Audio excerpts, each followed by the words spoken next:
to Kingston Community Radio on WGHQ Kingston. On your radio at 920 AM and 92.5 FM, and also online at mykcr.org. Hi, I'm Steve Thomas for Habitat for Humanity Restore. Habitat Restores are nonprofit home improvement stores and donation centers that sell new and gently used furniture, building materials, and appliances to the public at a fraction of the retail cost. The Ulster County Restore at 406 Route 28 in Kingston needs your donations. Call our hotline at 845-853-7499 to schedule your free pickup. And thanks. We all play a role in keeping our community safe. Every day, we move in and out of each other's busy lives. It's easy to take for granted all the little moments that make up our everyday. Some are good, others not so much. But that's life. It's when something doesn't seem quite right that it's time to pay attention. Because only you know what's not supposed to be in your everyday. So protect your everyday. If you see something suspicious, say something to local authorities. Hi, this is Jared Mans from the Spring Lake Fire Department, and I support Kingston Community Radio, and so should you.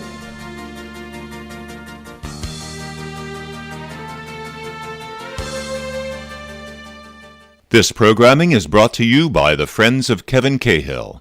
As a strong advocate of local broadcasting, Assemblymember Cahill urges you to support Kingston Community Radio with your time and donations. Your contributions keep KCR vital and on the air at FM 92.5, AM 920, and on the web at mykcr.org. Please join Assemblymember Cahill and send your gifts of $10, $25, or more to Kingston Community Radio, Post Office Box 4364, Kingston, New York 12402. Together, let's keep KCR alive. Where's Dan? Okay. All right, we had a terrific Tuesday. It is. It's a beautiful sunny Tuesday. Yep, with Nina Posterpack. Yes, and Cameron Rylance. That's us. It's beautiful out. The sun's shining.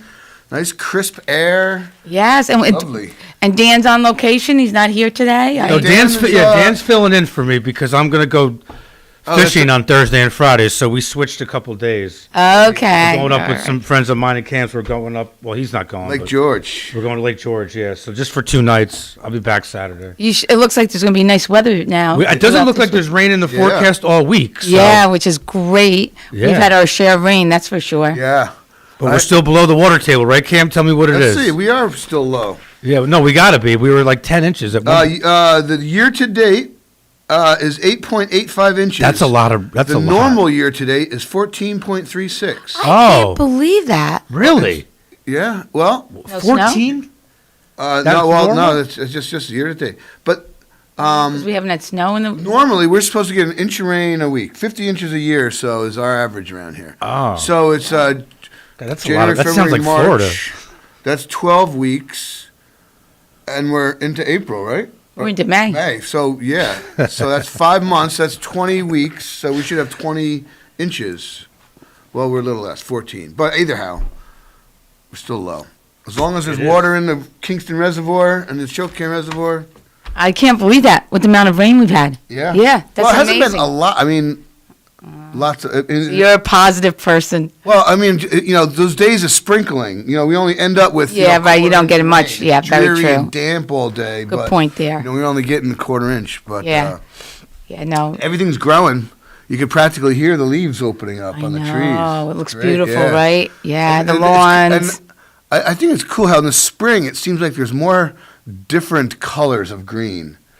And then in the middle of summer, everything's just sort of dark green. Yeah, that's true. Like right now now you with look out everything, over a vista, yes. and maple, right there, there's red, there's green, there's light yellows, there's light greens, dark greens. I think there's more color in the spring in the trees. Oh, I agree. Yeah, you're absolutely right. And it's so nice to see all the flowers now starting to pop. And it's great. So I was telling you, I was coming to work this morning. I was coming to the studio this morning, and I get to the traffic circle where Chandler From Drive Albany is. Avenue. Yeah, from Albany Avenue, and I'm coming uptown, and you cannot go uptown. So anybody who, and I guess that you also can't go onto Broadway either if you're coming from uptown to get onto Broadway.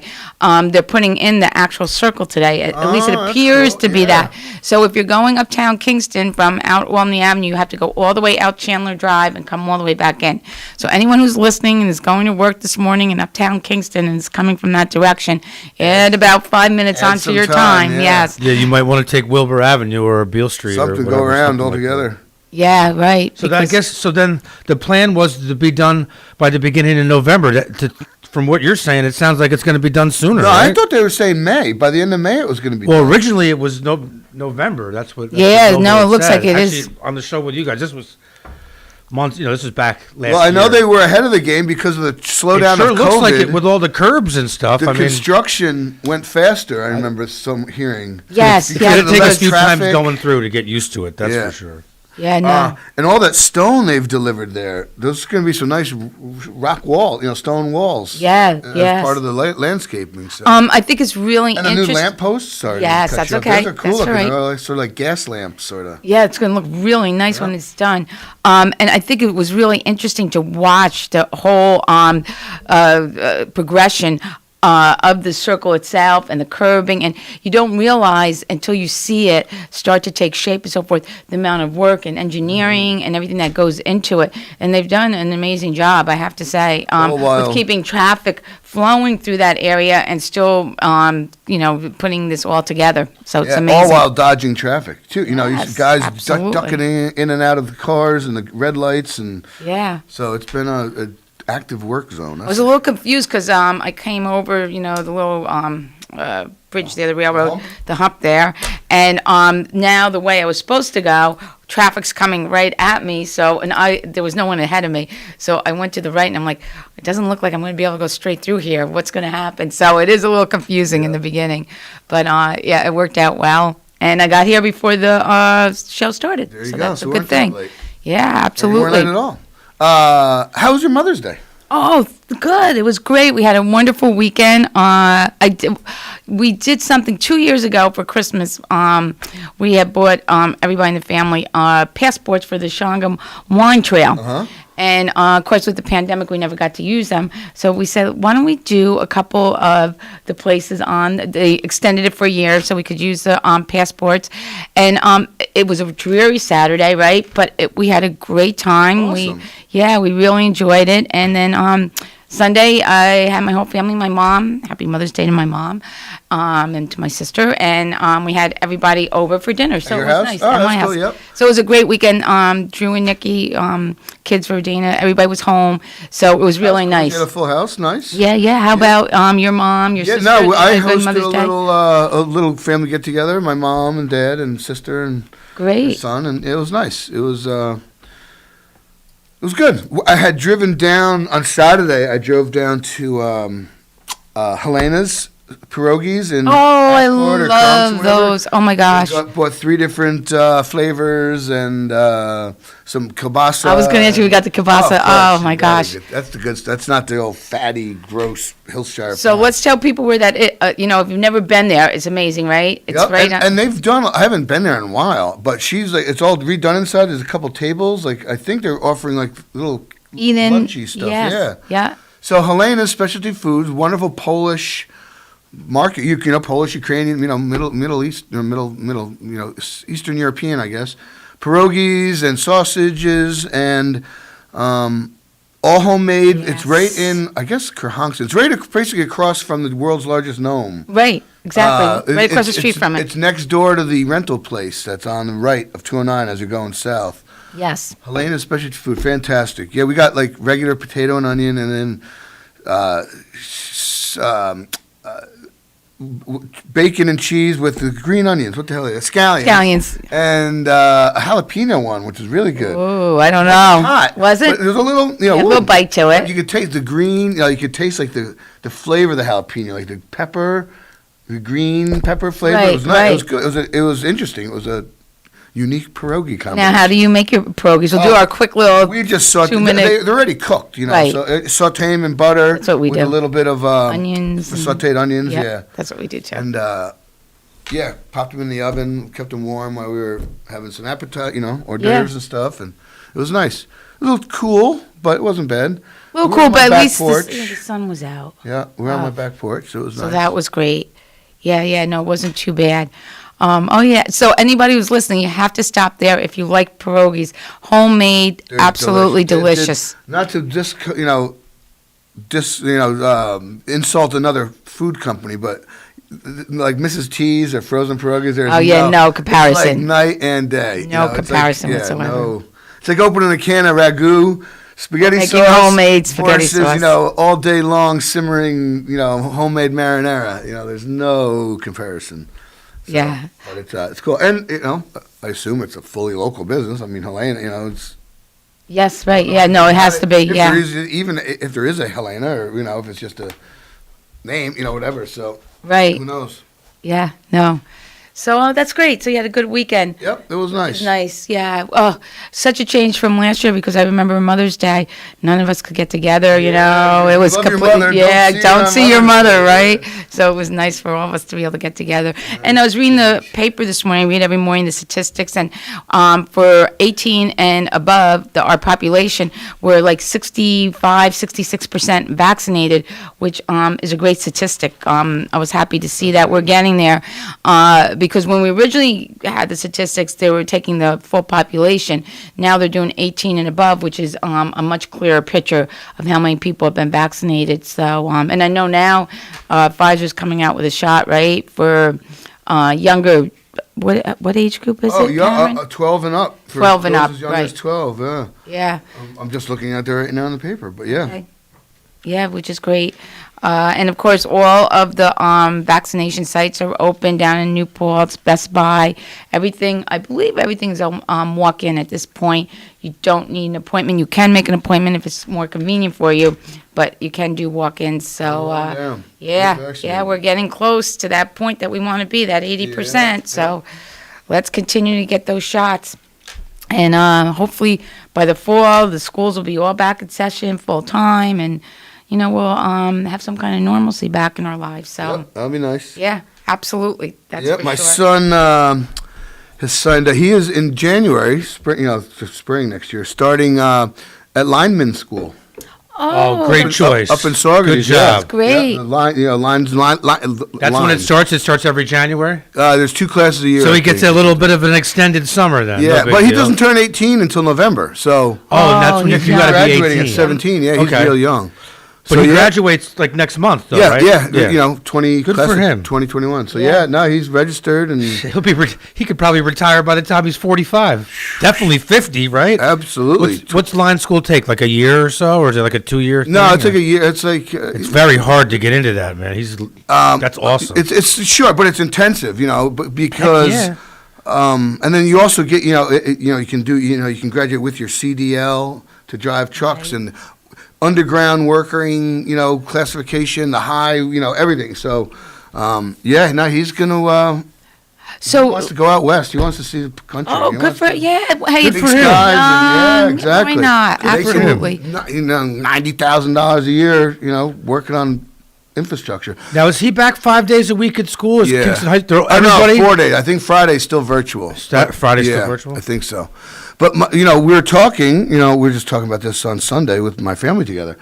And my, mom and dad had, saw this article, I think it was in the Times or something, about there's a company in Texas that makes, wind turbines, the huge, and they need truckers, to deliver, whether it's Canada, anywhere in North America, they got to drive. They can't get people. They're offering $14,000 a week salary to drivers. Oh my goodness. To That's drive, to God. deliver blade. Trucking 20 years ago, it wasn't really that great of a.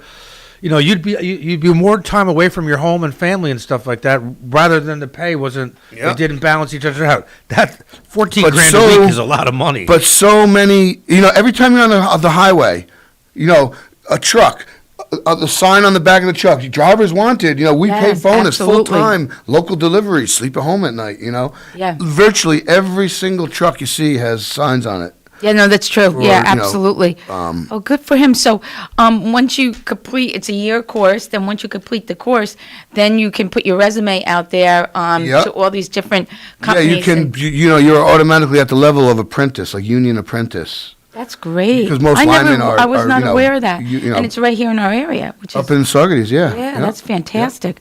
That's great. Good for him. Yeah. Yeah, you know what?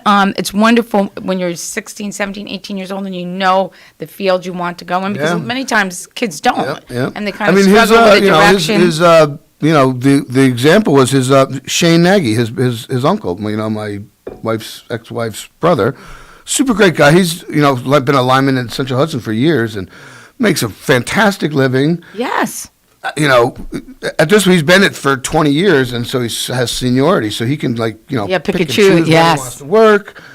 He does some instruction at this institute. That's how he got to know the guy, and that's great. yeah, I mean it's fantastic. And now with the greening of America, all these solar Yes. farms, everything's got to be connected to the grid, and their grid is aging, and it's also like the perfect storm of the 60s and the 70s when all these utilities were built. They were not built but ramped up and got bigger. Sure. There's a generational, similar to a lot of businesses. Like Right. there's, the huge, high proportion of people are aging out and less young people younger are coming people. up. So, Great. it's a perfect opportunity, perfect timing. So, That's good great. for him. And if he doesn't Yes. like it, you can always go to college or join the military or whatever. Oh, sure. He's 18. He can do what the heck he wants. I wish I Wonderful could time to be, right, man. Cameron? Yeah. To know half what I know now to You could go back. go back right? and I've been a teacher.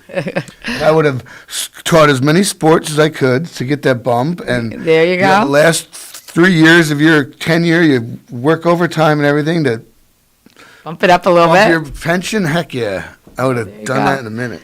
But because knowing about myself, what I know now, and which has come out through, I guess, my whole life, I guess, but, the teaching, mentoring. Right, that, sure. That's why I dig the summer camp aspect, the volunteerism through Kiwanis and the Elks Lodge, that helping thing. So I think, I Yeah. think teaching probably would have been a good choice for me. Yeah, looking back now, right? I know. But what can we do? So now this is a call-in show, 331-9255. And we have the Boys and Girls Club. We have Dan Whalen coming on. He's going to talk a little bit about the auction at Saugerties. So we have two clubs, Saugerties Club and the Kingston Club. So the Saugerties Club is doing their auction the end of this month. So he's going to talk a little bit about the virtual auction and what's going on with that. And of course, anybody who's listening and wants to sign up for the virtual auction, you can, which is a wonderful way to support the club and not even leave your living room or your home. So we're looking forward to hearing from Dan this morning. So that'll be great. And yeah. Should have Carl Brown. Carl, yes. Yes, and Carl always brings great. He has a yes. guest or somebody to. Yeah, somebody new in the us about- community, yeah, a new exactly. business, someone who's offering a new service. So, which is fantastic, and Carl's wonderful about that. I saw Carl recently in the DMV. You see everybody in the Yeah, DMV, you know that, eventually, right? everyone Yeah, you knows. see everyone. Yeah, so it was And nice Sue to see him in Copenhagen person. is our last guest. That's right. And what's the aging? Sue always has so much information about what's going on, and I think they're ramping up a Yeah, little bit more hopefully, now. yes. So she can have some good news about maybe they're getting back together. So Yeah, and and then her and I, we're both Kiwanians. Okay. We had come up with an idea at the last board meeting to have a Kiwanis yard sale. Like everyone that's in Kiwanis has stuff they want to get rid of. We're Yes, gonna have a don't we central all, right? location. Yeah. And we'll get volunteers to man it, whatever. And we're probably gonna do it under the pavilion at the Elks Lodge. Oh, great. But, September. I'm thinking late September. Perfect time. Everybody's Yeah, cleaning you out. can get all sorts of stuff there. You can sell hot dogs. We got the room. We get food trucks or something. Who knows? But And people love yard sales. yeah, People really. a big one under the pavilion. That should draw And then we have big crowd. 100, more than 100 Kiwanians, and I'm sure people got stuff.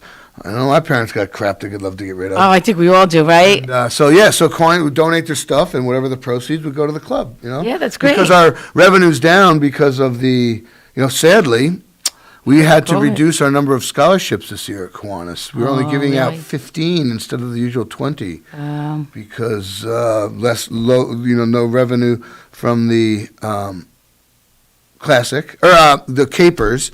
But the Classic that we just ran, the Kingston, the guests, they, through the continued generosity of our supporters and sponsors, we still made several $1,000s. Fantastic. That were poured directly into the, there's nobody gets paid or anything. So we got, all that was poured into our scholarship fund. So the meager earnings from the Capers and the Classic, we eked out $15,000 for 15 scholarships for.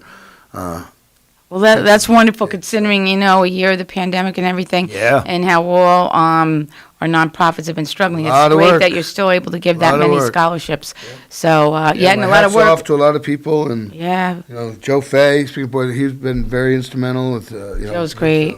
Sponsorships and, Mike Jankowski, Mike Banker, young guy, he's a great guy. He's been involved. I think he's going to be our president next year. Oh, great. Yeah. So That's nice. It's nice to see younger he's people involved. It really is. I mean, he's a grown man, career man, but he's probably our youngest member. Right. No, I know. 30-year-old person's our youngest club member. So Well, that's great because I know even with the Boys and Girls Club, we've just started having some younger people join the board, and it's been great.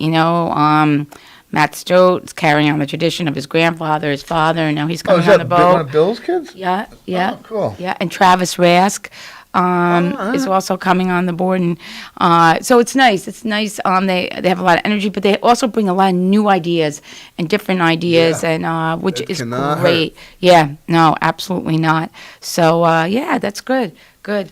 A lot of the nonprofits now, with the summer months coming and things opening up a little bit, are starting with all of their events and different things and fundraising. So hopefully we'll all support them. I know a lot of golf tournaments are planned for this summer. Yep. Which is The great. Kiwanis Golf Tournament's coming up June 7th, I believe. So sign up. Same day as the Thanksgiving in June. Turkey dinner, drive-through turkey dinner at the Elks Lodge. Right? That's pretty right. busy. There That you was our go. busiest dinner last year. Oh, really? Yeah, it was like 130. That was busy. Now, what was the one that you recently had that we had? It was a big hit also. I can't remember that you actually didn't have enough meals. But anyway, we'll see if you surpass it. I don't Shepherd's know. pie, maybe? Was it the shepherd's pie? I'm trying to- Tacos was the last one for Cinco de Mayo. I thought it was prime rib. Remember you asked me for Dino's number? Oh, yeah, no, that was for a small, that was for our officers' installation thing. Dinner, you had to, yeah. I had never cooked it. Thank God they didn't have one at the restaurant. Did Depot. Dino answer? Yeah, yeah. Oh, yeah, good, yeah, good. yeah. But they didn't, I had never cooked a bone-in big old prime rib. Yeah. But it didn't come down to because they didn't have one at Restaurant Depot. Okay. I was on my way down there, driving there. I'm like, I'm not exactly sure the best way to cook this. I mean, you can pop it in a 325-degree oven, but I knew There's little tricks. several methods, and if you cook it too hot, you get it shrinks, and Right. you lose the product, and too slow or too low, and it takes 8 hours, whatever. So My mother-in-law had this trick where she used to cook it at like 425 for 45 minutes, let's say, and then turn the oven off and let it sit in the oven for 3 hours, and then it's cooked to perfection. Yeah, It always yeah. worked for her. I was too afraid to ever try Yeah, it. So, yeah. but there are a lot of tricks with the prime rib. Yeah, because So- it's a huge hunk of meat, and thinking about getting the heat inside of that without overcooking it because it's Yeah. expensive. Yes, yes. $80 hunk of meat you don't want to ruin. So I saw an amazing thing in the sports section, the Freeman today, on the Allie Mitchell. Yes, Yeah. I was like, oh my gosh, what was the time that she did? 5-minute, 5:15. 5:15 mile, and it was the best that anyone has done in over 20 years, From Kingston High graduate, yeah. right? From a Kingston High graduate, and the other two individuals that held the is Eileen Casey Yeah. Eileen Pine, and Melissa Stellato. Yeah, Is that Melissa Dr. Stellato's daughter? I think it is, yeah. I remember Eileen Casey. I was in like junior high when she was running, Yeah. and winning, state tournaments and all that. I remember, yeah, she's, yeah. And I remember Melissa Stellato too. Wow, that's 5 minutes and 15 seconds for a month. Yeah, that's amazing. So, good for So that. this thing, Lawrence might know the answer. This horse, you see, the the the horse. controversy with the Medina Spirit. Kentucky winner. Yeah. So Was that horse stripped of the medal? No. No? I don't know that yet. Yesterday they were supposed to pick the Preakness is this Saturday. Yeah. They were supposed to take their post positions yesterday, and they held it off. There was, They were I going to don't know how retest, right? If you call him out and say that he didn't win the race, myself included, I'm going to be owed some money. I didn't bet on that horse. Yeah. And that would mean the second and third place winners are now first and second. Yeah. As well as the fourth place is now third. I don't think actually I would be owed any money, but I don't know. They might just ban him from Churchill Downs. He says he didn't. The horse or Baffert or both? I'm reading it right here in the Post. It says the horse contracted it from urinating. Yeah. I don't know how that was on the ground. He goes, he's never been accused of this before, and it's only happened twice in the 140 years the Derby's been running.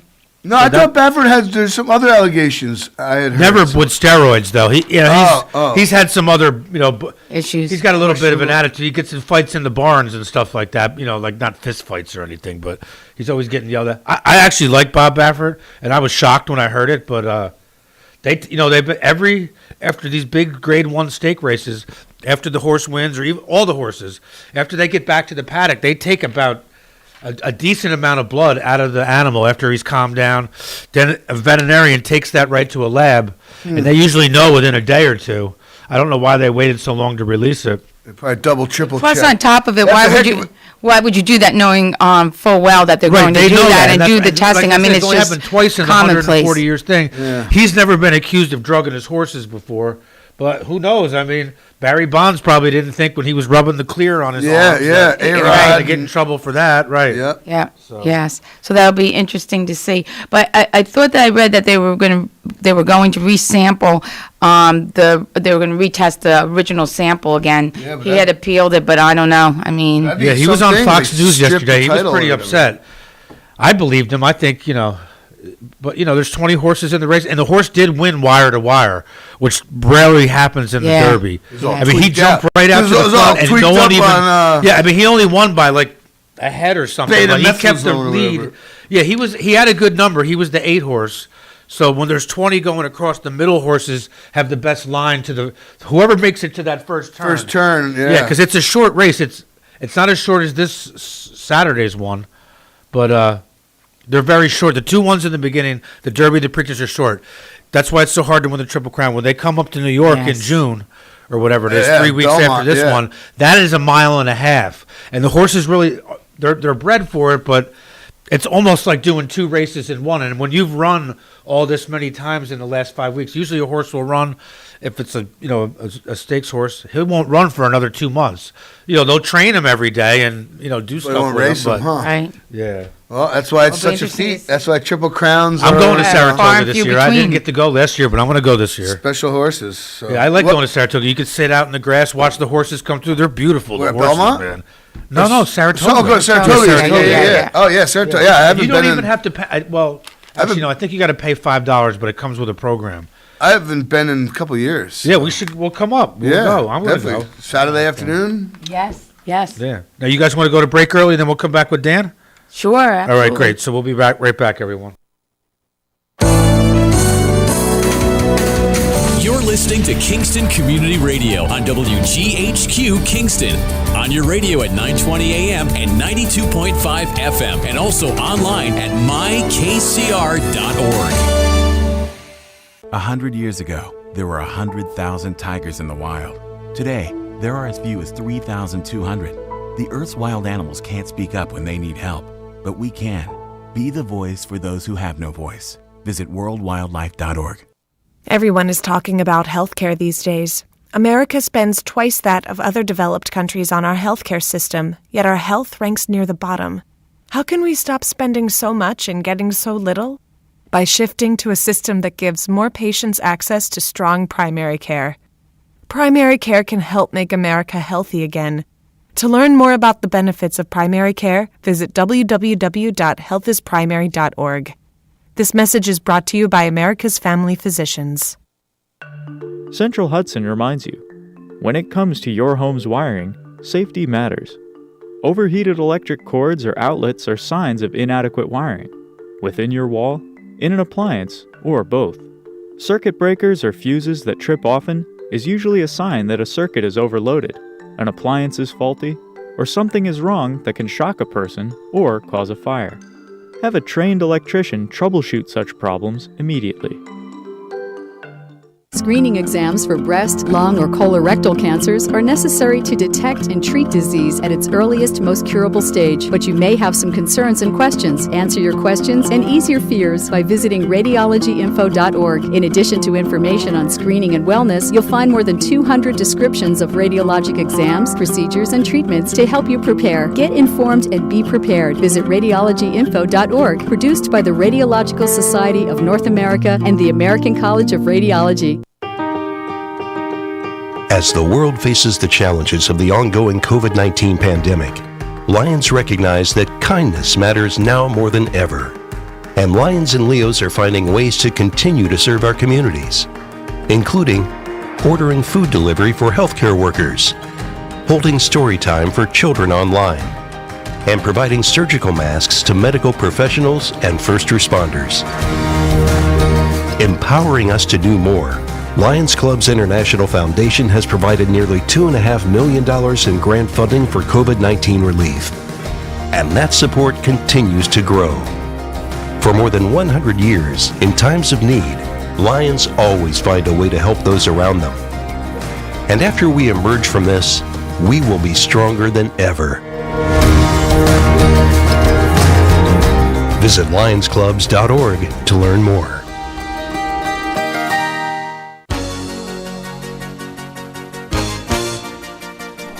Hi, my name is Jackie Lovezzo. I'm from Lake Katrine, and I support the Kingston Community Radio because it is an invaluable resource to the community and its residents. This portion of Kingston Community Radio has been brought to you by the First Savings Bank in Ulster County that still remains local to this day. Ulster Savings Bank, a community bank that's invested in local business, invested in community, invested in you. Ulster Savings Bank, your one-stop resource for everything local. Locations throughout the Hudson Valley and online at ulstersavings.com. Member FDIC. All right, we are on. We're back. I believe Dan Whalen is with us. Dan, you with us? Good morning. Good morning, Dan. So, for our listeners, Dan Whalen is the Executive Director of the Boys and Girls Club of Kingston and Saugerties, and our monthly guest at this time. Yes. So, how you doing, man? Good morning. Good morning, everyone. Nina, I feel like I haven't seen you in so long. I know, Dan. I have not seen or spoken to you in a while. It's good to hear your voice. Good morning, guys. So, Nina, in our first half hour, Nina's saying there's you have a big auction in Saugerties coming up. What's the story with that? We're talking about how it's virtual and everyone who's listening can join in and support the club. Yeah. So, as you guys know, as we talked about, before, for those who haven't heard, we run an auction in both Kingston and Saugerties, and it's our biggest fundraiser of the year. It really kind of sets the tone for what we're able to provide for the year, for as far as programming and opportunities for our kids. So, Saugerties is coming up, and it'll be taking place next week. The virtual auction will be starting on Thursday, May 20th at 5 p.m., and it'll be open for about a day. It'll close Friday night at 6:30. And then there'll be some other items throughout Friday night, 5/21, that'll be available. So it'll all be loaded up on our site with the times and when things are going off. It's a really cool system. The website right now is bgcsaugerties.givesmart.com. And it's real cool. It's a real cool system. We used it last year for our virtual auction, and it, you get text message updates if you get outbid. You don't have to necessarily stay, locked in on it. It's a real cool system, and I encourage anyone to at least check it out. So this is a company you've contracted with to, do the computer operations? Yeah, one of our board members last year was looking into these things, and then everything crashed. So obviously, it was a must for us to continue, and we linked on with a company that provides a service, and it's really been great. Huh. Interesting. There's also some good videos and information on the club on the site as well. So now it's all virtual. Is there any live aspect to it, or is it all virtual, or all like a silent auction? Silent auction type thing. Yeah, the virtual site is basically is all essentially a silent. Okay. It operates online, and there are larger items, and there are things like that, but it essentially runs, for what people know, for what we know as a silent. Yeah, that's cool. You know what's great about it that I really liked last year when we did it? So everybody always has a couple items that they really want, and you can receive a text message every time someone else bids on that. So you can go back and then look at it again. You don't constantly have to be on the site and watching it. So it was real. That was one aspect I really liked about it. The other is you could be anywhere, any place, and you can be bidding on items. Anything. Yes, that's absolutely true. So you could be drinking your cocktail in your own comfort of your living room and bid on some auction items, which I think is great. And like you said, Dan, one of the things about the software, which I think is a positive also, is you can look at every single item. It gives you a little description of the item and so forth, which is really nice. And there's always a picture of each of the items. And how many do you have? You have quite a few, don't you? We're probably going to have all said and done once we get there. We still have some things coming in. We're probably going to be definitely over 100 items. That's a lot of items, so that's fantastic. That's great. Yeah. And probably upwards of 150, but we're still in that little range where we're wrangling it all in. So, you guys, you staff or whatever, have to submit photos of the items, right? And then the company takes them and puts them in a format and... Yeah. Wow, that's really cool. It is. It is. It's really cool. And by the company, Cam, you mean me? Yes, there you Dan. go. Dan does all the work. There you Dan go. does all the work. You are the head guy there. And Dan, if people go on Boys and Girls Club of Ulster County, there's a link there also. Am I correct? I'm not sure if that's live yet. I haven't checked it. We just sent out the email blast yesterday. Okay. But yes, that will be on our banner. Okay, great. And that's the 27th it opens, right? No, it opens on the 20th. 20. Oh, Next a week. year. Yeah. Okay. Yep, Thursday the 20th. And it's even open now. I often hear, we've talked about this in the past with our fundraisers. Some people aren't available that time, and they say, hey, I want to make a donation, or I want to be a part, I want to help out. The site's live now to take donations. So even if someone's like, hey, I'm not going to be around, I'm not really interested in an auction, but I'd like to support, you go right on the site. There's options right there, and you can be a part of the event. That's cool. And it's open all day Friday, right? Thursday night, Friday? All day. So you can do it at work. You can. Yeah. On your break or lunch hour. Oh, yeah, that's it. Not on company time. So it's really great.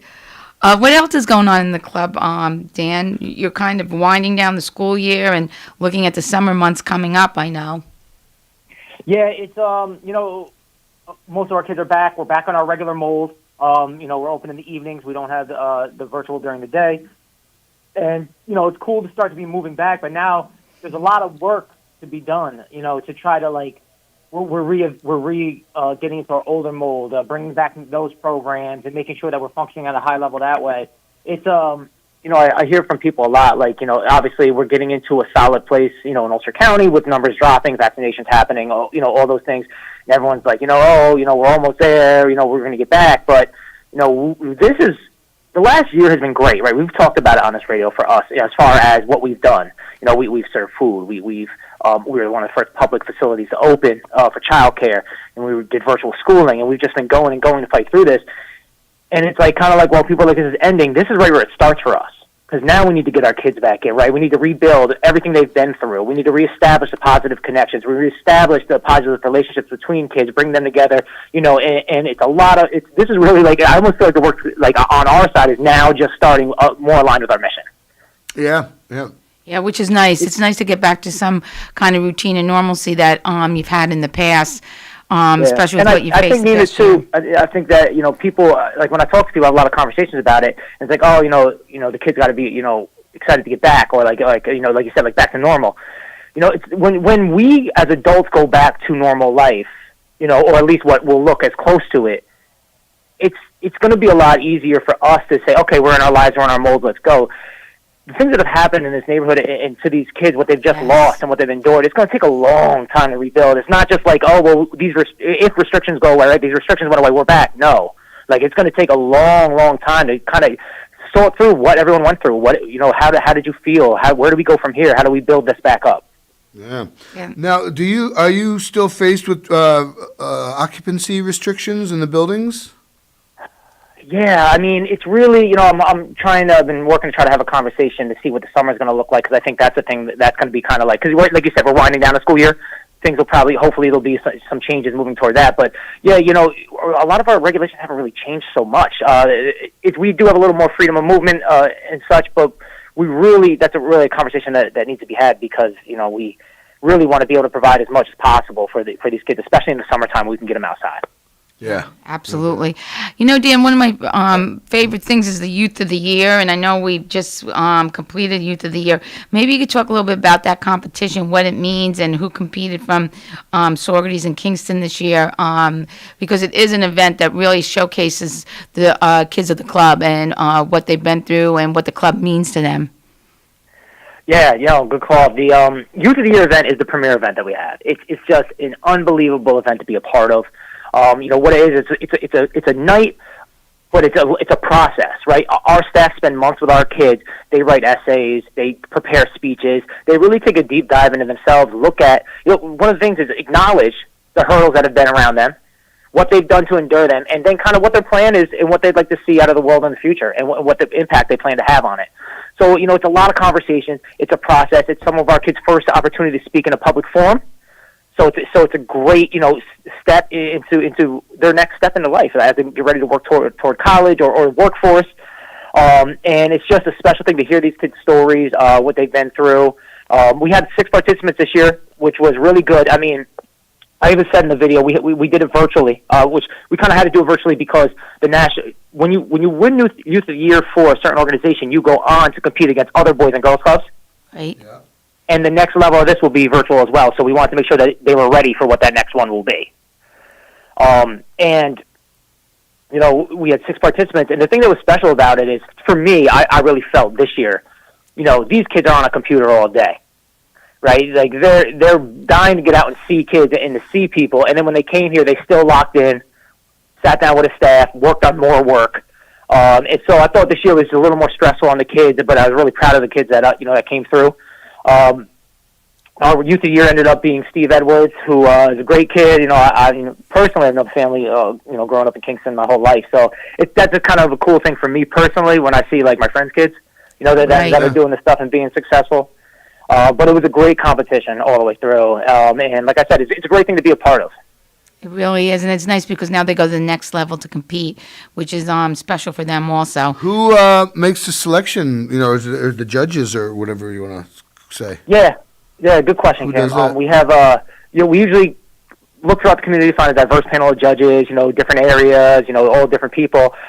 Each year we have different judges. So this year we had Dr. Alan Roberts from SUNY Ulster. Yeah. We had Pat Lesky from Marketech.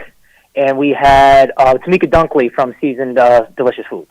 Oh, cool. Nice. Yeah, it was a really good panel. They had a really good time. It's a great opportunity and experience. It really is an amazing event. Yeah, that's great. Well, extremely moving. Congratulations to the winner. Yeah, no, absolutely. So what else, Dan, is happening there at the club these days? It's fast. It's ever changing. It's, again, we're happy to be in the direction that we're moving. We're getting each week we get like another couple kids that we haven't seen in a while. So it's real important to get in there and talk to them, see what's going on. Hopefully we're going to have these months to start to dive in as we get kids that we haven't seen in a while. Hey, what's your status in school? How's it looking? Try to connect with them and make sure that they finish out their year strong and that, they're successful. Speaking of that, I just got a mailing from the school district about opting out of the Regents exams or something, and it's like if you want it was the weirdest word thing. If you want your child to graduate, do not fill out this test or this thing.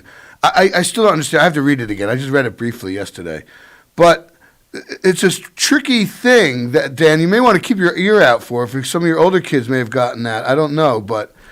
It was in English and Spanish, and it's a form from the state regents It's not from the school district. Yes, through Padalino, through the school district, but it includes this opt-out form, and I don't understand it. I have to read it, sit down and actually read it. So you opt out of the Regents exams. But it says, rate several things, like if you want your child to graduate in 2020, do not fill out this form and may return it, or it's I don't know. I got to read it again. It's very confusing and weird.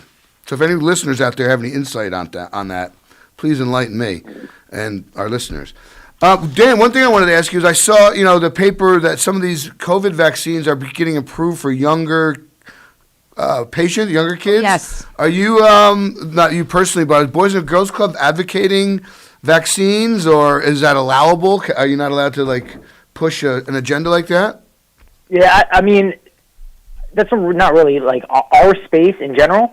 We do obviously, our staff is vaccinated, and we promote healthy lifestyles and trying to get to that point so we can get back to first off keep people safe and get back to more of a normal mold. But I mean, we're personally not pushing. We also haven't really been reached out about it. To be an advocate, we haven't said no. But yeah, I mean, we talk to our kids about when kids have questions, and we also bring it up to have a conversation about what that means to be vaccinated and what their feelings are, and just kind of clear up some questions they may have, and the conversation can go either way. Yeah, good, because I know there's a lot of misinformation out there. Certain communities in our society that it's misinformation, which is bad. So yeah. Yeah, and like we said, we're able to speak to kids. I mean, like I said, we're all vaccinated, so it's easier to have a conversation about what was it, what happened. At least if there's any anxiety around that, we can kind of answer some questions. So another thing, Dan, that I thought I actually shared it on my Facebook page is there was a group of kids that volunteered from the club to do the clean sweep this year, and I thought that was fantastic. Giving back to the community, volunteering, being part of cleaning up in their neighborhood. So how did that come to be? We've been a part of clean sweep for I think don't quote me on, let's say 12 years now. I think we've done it in a row. Cool. Where so it's a great event. It takes place all throughout Kingston. We're always located in Midtown, and I think there was a large increase in community organizations that were involved this year too. So I guess it was great to see, because I know there were a lot more people involved, and I think a lot got done. And so do the kids volunteer to do it, or do you? Yeah, so they do. That's great. That's absolutely wonderful. I got to tell you, like we said, one of my favorite things about this club, especially both of our clubs, is that most of our kids aren't told they have to go there, right? They show up. Show up because they want to do things. They want to be active. They want more. They want to be involved. So, I mean, we don't typically have a problem getting volunteers for stuff like this. When we ask, kids want to do it. That's fantastic. That's great. And for them to volunteer, I mean, that's a positive in so many ways. And I was saying, let's talk about Joe B's a little bit, because Joe does such a great job at the club. And I saw a picture of some sesame chicken, which I thought was it looked delicious, to tell you the truth. So Joe does a great program at the club, correct? Yeah, the sesame chicken was out of this world. Everyone loved it. That was one of the best. Of course, it's all great. We got our cooking club going full speed. Every Thursday, Joe Begans from Joe B's comes in and helps our kids. They prepare a meal, and actually what they prepare is they prepare our lunch for the next day. They prepare a meal for themselves, for the ones who cook, and we actually the meal they're making is feeding the club. Oh, that's cool. They ate well on that Friday. That's cool. Yeah. It's a great program, I have to say. Healthy eating, healthy cooking, and Joe's been a great supporter of the club over the years. I mean, with donating lunches and donating his time, and we all know Joe B's is the place to go, right, for your sandwiches. The sandwich king of Kingston, for sure. Absolutely.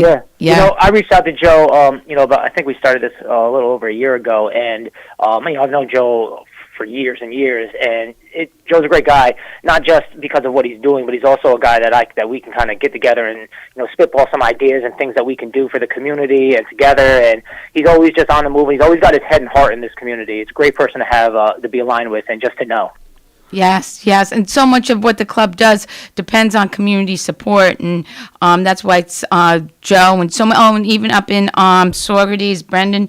I mean, he's fantastic. Also helping out with the club, with food, with doing fundraisers for the club. Yeah, Brennan Amodio Mirabellas has been he's always a staple for us, man. He's huge help in Saugerties. We've been growing our teen population. We've had we've definitely teen times that have been really good. We have a good flow of kids that are coming regularly, and we've been doing teen nights. And like you said, Brennan usually gets the food for us, so the kids can have some pizzas, some knots, some kid friendly fun stuff. And it's you all know food is a big sell. People want to go where the food is. So the kids have a great time. They had their last party was last Friday, and they had a glow party. They had glow sticks. They did a hide and seek with the glow sticks, and who can get the most. It's just a great night.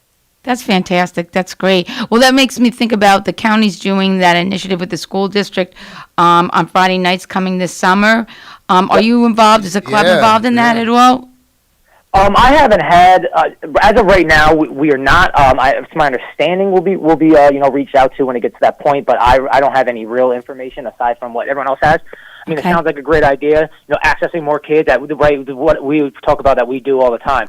Accessing kids and giving them opportunities for positive activities during times of highest risk.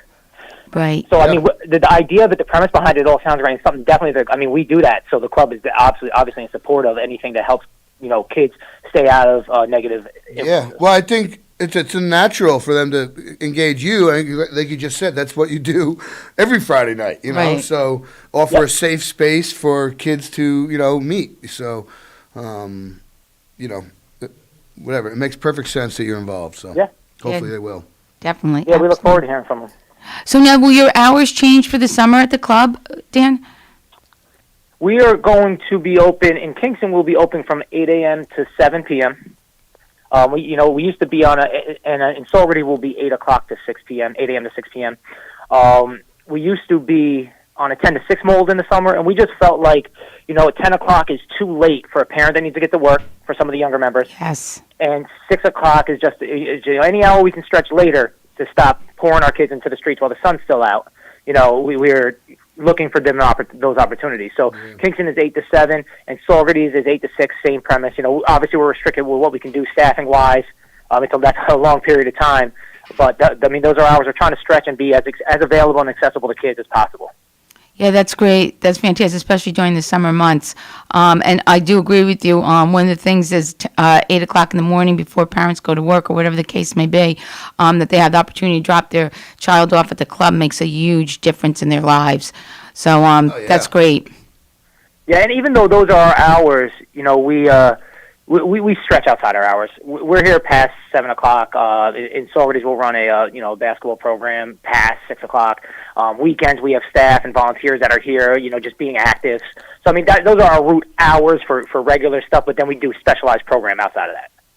Great. That's great. Now, Dan, a question that somebody asked me, what if somebody moves into the neighborhood and they're a new kid in the neighborhood and they want to become part of the club? Do they just come over and speak to staff and or how does that work? Or does the parent have to reach out to you? How does that all happen? Send them on over. It all depends. Obviously a 15, 16, 17-year-old kid is easier to have a conversation about what club looks like. A younger kid, the parent may want to be a little more involved and just, make sure that it's a fit and that our hours fit what they need and let them know the services we have that, that we do provide meals and that we do have these programs just because, it is nice to have a conversation with the parents so that they know on their end what we have available and they can help us to push the kids into certain programs, into certain opportunities. Yeah, that makes sense. That makes perfect sense. And one other thing I had somebody ask me the other day, any type of volunteer work that someone would want to do for the club, they would reach out directly to you either through email or by calling you. Is that correct? Yeah, absolutely. And to be honest, though, too, especially as we're going into a fundraising season, they can reach out to Ann. Ann Chris Warren is our director of operations here, and she's on top of making sure the programs and seeing where the staffing is. So she's another good resource to reach out to as far as seeing what's available in volunteer status. Can you give us some contact information, phone number, website, emails? Yep. Yeah. You can contact us. Basically, someone's here all the time at the club. At the main Kingston, which is the main business site, at 845-338-8666. You can check us out on our website, which is bgclubsulstercounty.org. And on the website, you can access all of our emails. That's great. That's wonderful. And go on your Facebook. Your Facebook always has new and exciting things that are happening at the club and pictures of the kids and everything. It's really a great Facebook page that's constantly being updated. So if you want to see what's happening both in Saugerties and Kingston, and I believe it's 2 separate Facebook pages. Am I right there, Dan? Yeah.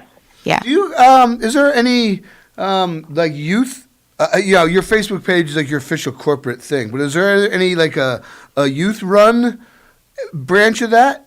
For social media outlet for the kids through the Facebooks. Or not through the boys. The kids can do it through. Do the kids have their own Facebook page, or do they part do of the like a Boys and Girls YouTube Club. or? Or it can be monitored and everything. So where we are with that is, so pre-pandemic, we restarted a marketing group, which was, the kids took videos with iPads, and we had a volunteer, which we're pretty confident, hoping will come back, who was helping them to learn how to cut and edit. And we were getting to the point where that's what we were building. We wanted them to be able to run a lot of our social media stuff. That's something we were building, and then it all kind of, shut down. So we're looking to get back on top of that right away. Yeah, B&G Club TikTok page, that'd be huge. No, absolutely. The kids absolutely. love exactly TikTok. Where we want to go. We want kids engaging kids. We want them learning. And, the other thing is, as we've talked about workforce development, which is going to be a big push on the club, is, those are jobs that are available in Ulster County. There's a marketing section to every business. And especially remote, with everything now, the heightened remote status, you can really work for a lot of places if you have these specific skills. And that's kind of the point of that program, is to get these kids interested in that direction and give them these specific skills. Yeah, that's huge. It is, absolutely. And particularly with everything is computers and data and digitally driven. So any leg up in that area is absolutely needed. I mean, there's job shortages. Everyone, Yeah. So no, definitely. but the potential for pipe dream, but blogging and vlogging, kids get their story out, and influencers or whatever they call it. Right. It's a way to reach a lot of people, and that's why I asked about kids doing it. Kids see things that adults do and automatically roll their eyes, but if kids are doing, other youth peers, it can be more powerful, or at least give it a chance more. So, rather than doing it on their own, and who knows, posting inappropriate things or doing things off the spur of the moment that they may regret 5 years from posting out, with some guidance through, this volunteer or something like that, it can only be positive. So it's cool. Yeah, and they build their creative skills too. It was a wonderful project and a wonderful pilot that we're doing. So hopefully, once everybody gets back to the club, that'll happen again. Yeah, absolutely. Definitely. So, Dan, we have 2 minutes left. Do you have anything else that you want to add at this point? Yeah, I just want to say, like we started off, that next week, May 20th, we have, starting at 5 o'clock, we have our virtual auction. The site for Saugerties Club, the site is bgcsaugerties.give.smart.com. Anyone who wants to be involved, these auctions are so crucial. In 2019, we had our biggest auction ever, and it was extremely successful. And the fact is that everything that we've been able to provide for our families through the pandemic, when things shut down, when everything got hard, we were only in the position to do that because we had that successful auction just a couple months before, and we were able to kind of hold steady for a little bit. And so the impact given now, it's not just for this year, for the moment, it carries on. It gives us the platform and the ability to provide more programs and to be able to do more for our kids. So, this is really a crucial event. This is, again, the Saugerties auction. Kingston auction will be in July, and I'm sure we'll talk about that in the next couple months. But just, again, if anyone wants to be involved and support what we're doing so we can continue to stay on this path, it's bgcsaugerties.givesmart.com. bgsaugerties. Give it one more time. Yep. BGC. Yep. Saugerties.givesmart.com. Okay, great. GiveSmart.com. Okay, good. Great. Well, Dan, as always, we always appreciate your coming on and keeping us updated, everything that's happening in the club. Next month will be almost time for summer camp and updates and so forth. So, and we'll hear about the huge success of the Saugerties auction then. So, again, thanks so much for everything. Thank you, guys. I appreciate your time. Carl, thank you very much. Okay. All right, be well. Take care. Carl, we'll go to break? We'll go to break and then come back with Carl? Yep. Okay, sounds good.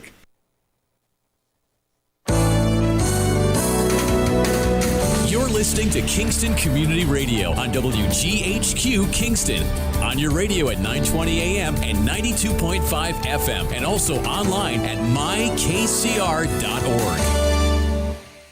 Question: what will you find on all over-the-counter or OTC medicine packages to help you choose the right drug and use it safely? The answer? The Drug Facts label. This label lists the medicine's active ingredients and purpose, how much to take, and warnings you should know before using it. Remember, even OTC medicines you buy without a prescription can cause side effects you don't want. So follow the information listed on the Drug Facts label. For more information, visit fda.gov/drugfacts label. A message from the U.S. Food and Drug Administration.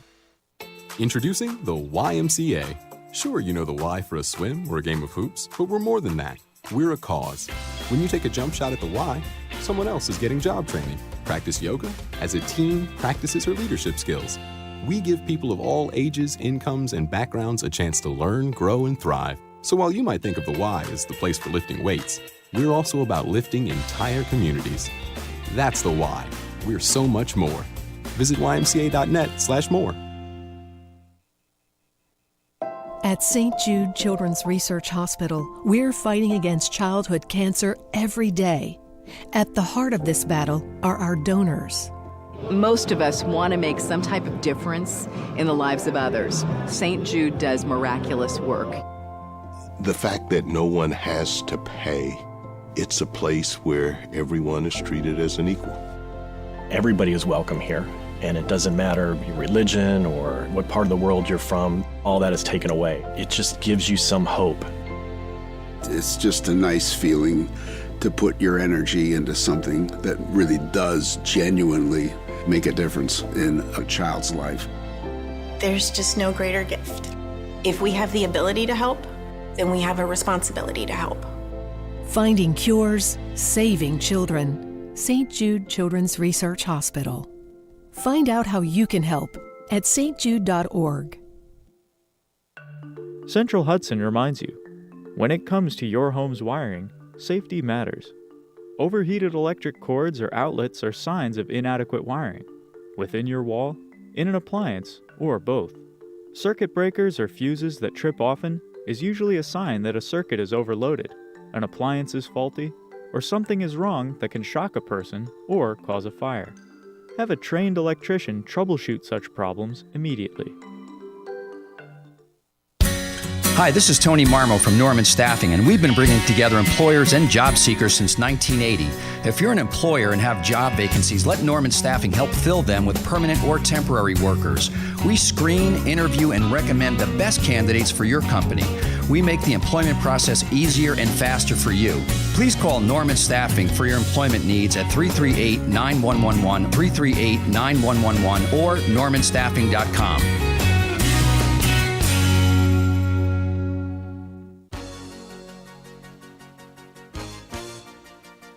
Hi, this is Winnie from the Rosendale Seniors, and I support Kingston Community Radio, and so should you.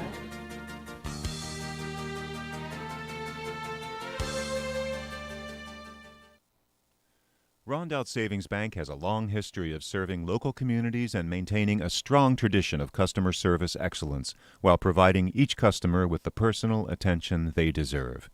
Rondout Savings' approach to community banking puts you and the growth of your business in the front of everything they do. They're a different kind of bank and would like to tell you why, so please reach out to one of their expert business bankers for an appointment and let them show you what they can do for you. Rondout Savings Bank, always working for you and the community with branches in Kingston, West Hurley, and Hyde Park. Also online at rondoutbank.com. Equal housing lender, member FDIC. Go for people. All right, we are back on the air, and we happen to have 2 birthdays today. Oh, that's great. So, Nina, you're gonna do one, and I'll do one. Okay, that sounds good let's to me. no here. I don't get a chance to do one. We have a guest reader today. So, today, May 11th. Whose birthday is it? Well, I have a please wish a happy birthday to Peter Lawson from your friends at People's Place. We hope you enjoy your special day. Carl? Well, I got a happy birthday to Larry Goldblatt from your friends at People's Place. All right, well, let's see who wins. Put him in the randomizer, and congratulations, Peter Lawson. You are the winner of today's Boyce Brothers Dairy cow pie. Cow pie. Compliments of Boyce Brothers Dairy, 62 O'Neill Street. And it's a beautiful sunny day, so I hope you go and get it and enjoy it. And of course, listeners, send in your birthday announcements. Yes, please, because we love giving away that cow right. pie. And go thank the fine folks at Boyce Brothers for Yes. supporting us and giving away cow pie every day. So, Carl Brown, welcome. Good morning. It's so nice to have you in the studio. Thank you. Yeah, It's we nice loved to you see you. calling in, but it's nice to be, in person. Oh, you got your nerves. I haven't seen you in a while, Yeah, neither. you were out. We had a substitute last time. Yes, but I did tell everyone on the air when we were speaking about the program today that we saw each other in DMV. Oh, you did so? Yes. Jeez, I can't get around. I know. I let your secret out there. Well, I finally got my license, so they let me drive for another 5 years. That's a good thing. That's a good thing. That is a good thing. Did you get a That new is a good- picture? Yes, I did. Oh, there yes, you I go. did. Got to stay updated, right? Well, I had to brush my hair, or the Yeah, lack yeah, of. yeah, yeah. Lack of. Smooth the peach fuzz a little. So how have you been? Pretty good, pretty good. I heard you guys talking about jobs on. Yeah, on why the don't you air. tell us this little Mother's Day story, if you Oh, don't mind. my word. You don't mind listening here again? Well, obviously, absolutely not. all of us know that there's a situation where there's jobs that are available, and people aren't working. People aren't working for these jobs because they're getting a lot of money from unemployment. And obviously, Biden is addressing this, but it's a sad situation.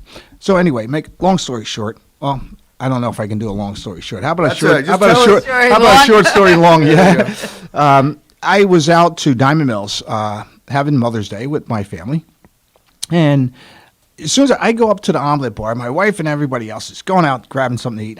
I go to the omelet bar, and there's this guy dressed as if he owns the place, and he's cooking omelets.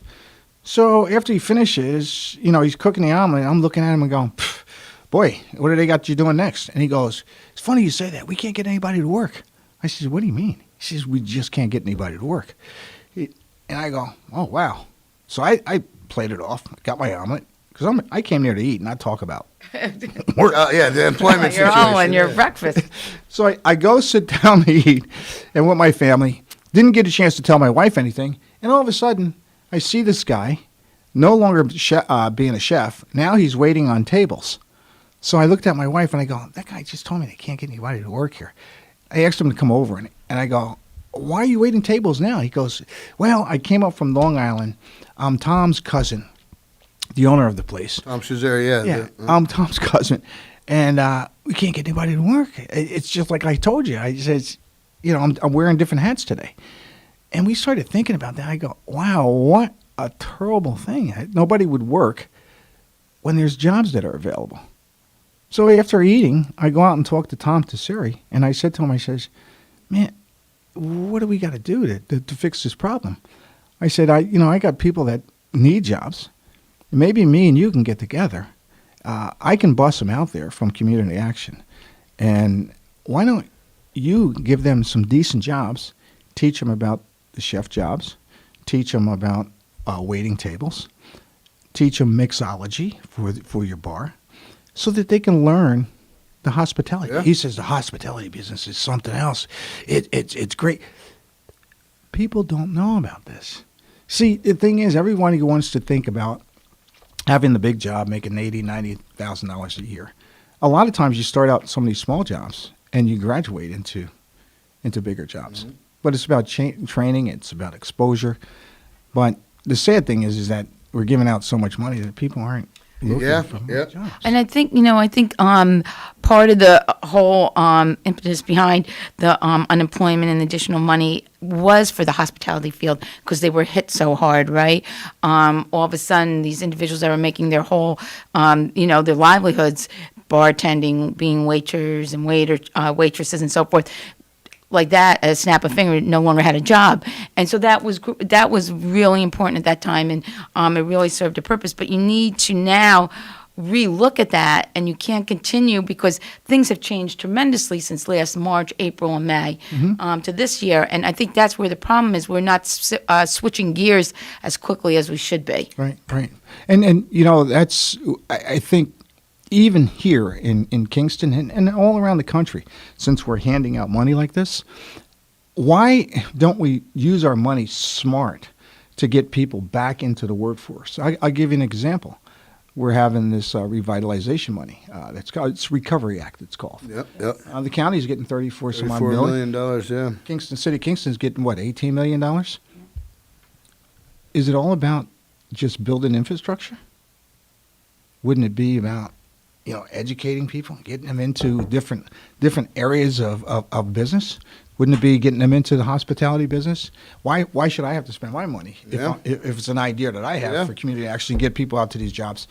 Why don't they do a big, huge job fair here in Kingston and start getting people employed? It's nationwide. Mother's Day was with my family, and we're talking about jobs. And there's I don't mean to be repetitive, listeners, but there's a wind turbine manufacturing company in Texas that is right now paying truck drivers, long-haul truck drivers, $14,000 a week to deliver their, they might be going to Saskatchewan, they might be going to, wherever these windmills are being put up.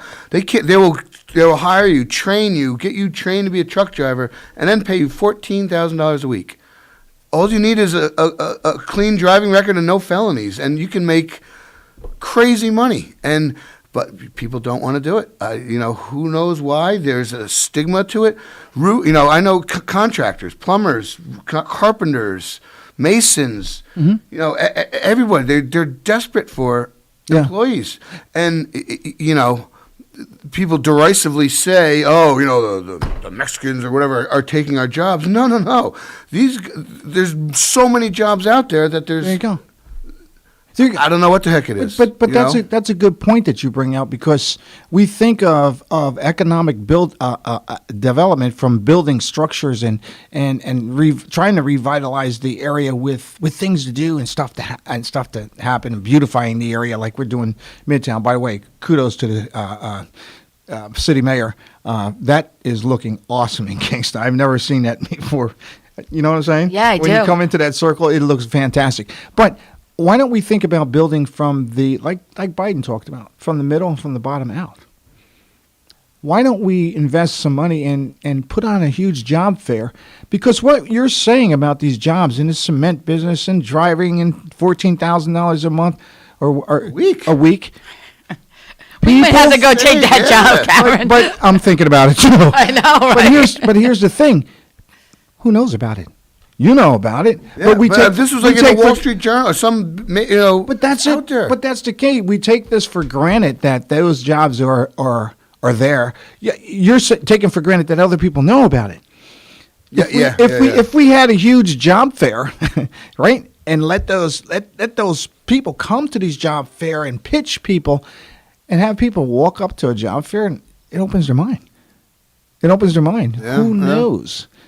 We're taking for granted that people don't want these jobs, but we have to getting the word out. We have to expose same as everything. We have to expose That's what we talk about all the time. Communication. Getting the word out, whether it's job fair or senior citizens programs or whatever concert. It's getting the word out. Man, once you can figure that out. But here's the thing. Our economy here is ripe for several different things, with the prices of houses going up and stuff like that.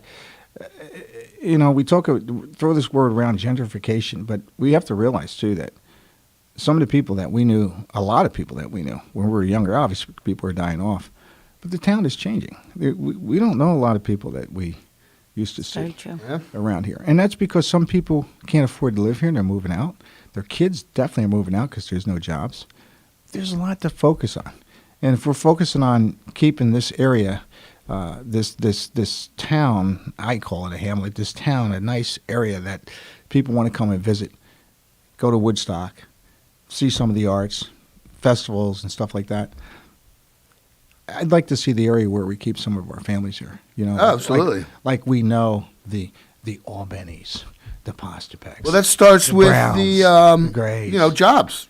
Kids graduate high school and then they need, or college or whatever, they need a job, and if you have to leave the area, well, then there goes what you're talking about, the generational growth, makeup of a town, of a city, whatever. So, and a lot of it comes to, if we're going to lure in a big business here, the big business when they come in here, they want to see that we have a decent infrastructure. One, they want to see that we have a decent school too. Yep. They want to make sure that their kids can have doctors and dentists to go to.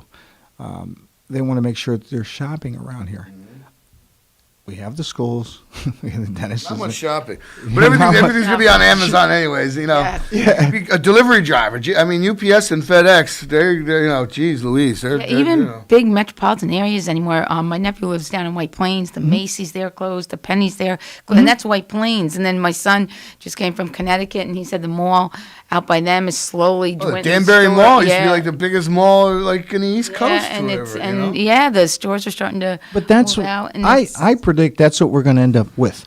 We're talking about a coronavirus as a pandemic. I'm talking we're going to have Amazon. a pandemic with shopping. I'll tell you why, because we noticed this from being in a pandemic. We are social creatures. We like to be around people. We have to be around people. do. We have to hug people. We got to kiss people. We just have to be around people to have a dialogue. Look at us sitting here at this radio station. People looking at, oh, you do that for free? We enjoy doing it. Yes. Yep, We enjoy doing it. But the thing is, if we don't have shopping malls to go out and socialize, and everything's done online, what does that do? What is that? Isolation, and that's bad. Yeah, and then, Yes, people yes. are going to be out garage selling more and so on and so forth. But people like to be in malls. And the same thing with remote working. It was wonderful in the beginning, work from home, everything from home. But people are missing that socialization of being in the office, talking to your coworkers, having that cup of coffee, going out to lunch, grabbing a bite to eat. So remote working is wonderful in a lot of ways, but in other ways, just like you're saying, we're social people, and it's really mentally, wearing on people, It's wearing not on going people. into the office at least a few days a week. And see, we're learning something from just that social element. I didn't mean to go off on this, but this is key. No, it's a good point. This is very key. You're talking about crime in the area and stuff like this. I tell you what, have people be more social, get to know each other. Here's where you can start. You want to take that revitalization money and stop talking about this as insurance claims and stuff like that. This is not the case. Do me a favor. Go back to the Academy Green, Hasbrook Park, Block Park, Forsyth Park. Put the pools back in there so people can enjoy themselves. When they have the pools in there, they bring their kids up. Guess what? Mom and dads are sitting around socializing with other mom and dads Okay, yeah. in the area. You take that out of there because you're thinking, I don't want my kid being around this kid right over here. We know what the problem is. You got a pool uptown. Put one downtown. Yeah. We got a pool uptown that got kids got pools in the backyards. Downtown, we did the urban renewal thing, right? Yeah. Downtown, we took away. We don't even have a pool downtown where kids don't have a backyard. Yeah. It's the only way you do things, man. You got to have people being more social and having more outlets, more things to do. Like Tyrone Wilson brought up on the Human Rights Commission, this Lights On program that we're opening up in the school. Kids are actually going to do something. They're going to learn things. They're going to stay out of trouble. We talked about that in the Dan Whelan from the Boys and Girls Club was on the Mm-hmm. past half hour, and we talked about the Lights On program at the high school this summer, which is a fantastic program. Fantastic. And I think I do think our county executive, I do think Pat Ryan, when it comes to revitalization money, they've created the committee. They're looking at using some of that money for housing and so forth. So I think he's looking at the social issues of the community and seeing how that money can go back into the community to help not only for housing, but also other social issues. And the committee, it seems like a really good cross-section of individuals who could bring a lot to the table and speak about all the different issues that we're facing right now post-pandemic. So, I think, and I think all the points that you're bringing up, Carl, are good ones that they need to look at before decisions are made on how that money is going to be distributed. I agree. I mean, I see our parks being used, but nowhere near the way it was when kids had a pool to go to. I mean, how many times have you seen kids in the pools and having a good time? Any fights, any arguments you ever see?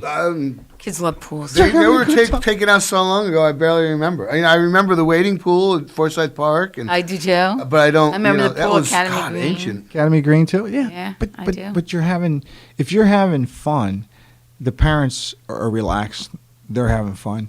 Can you imagine what that does to the community, Well, yeah, it strengthens the neighborhood, and you're family ties, and people are more willing to look out for each other, and you know, it all. Yeah, you're right. It absolutely builds from that. Yeah, so. Yeah.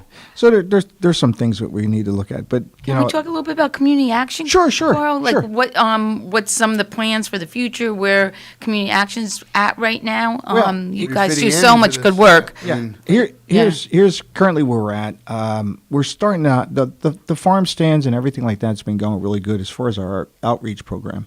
We've been reaching a lot of people. We did our first farm stand in Sauget, as a matter of fact. Oh, you did? Yes. Michelle Hinchy was there.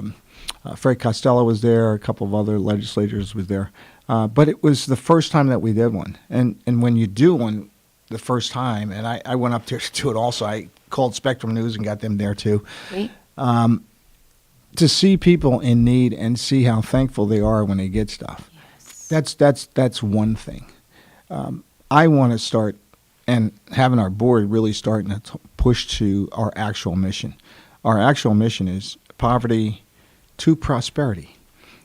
We had one person there that came there that had problems years ago, drug issues, and turned around and cleaned himself up and got himself an awesome job, doing very good. And then we had another person that was there that came to learn how to cook, and now is a popular chef. I'm not going to say who the person is, but making a living for themselves, a good living.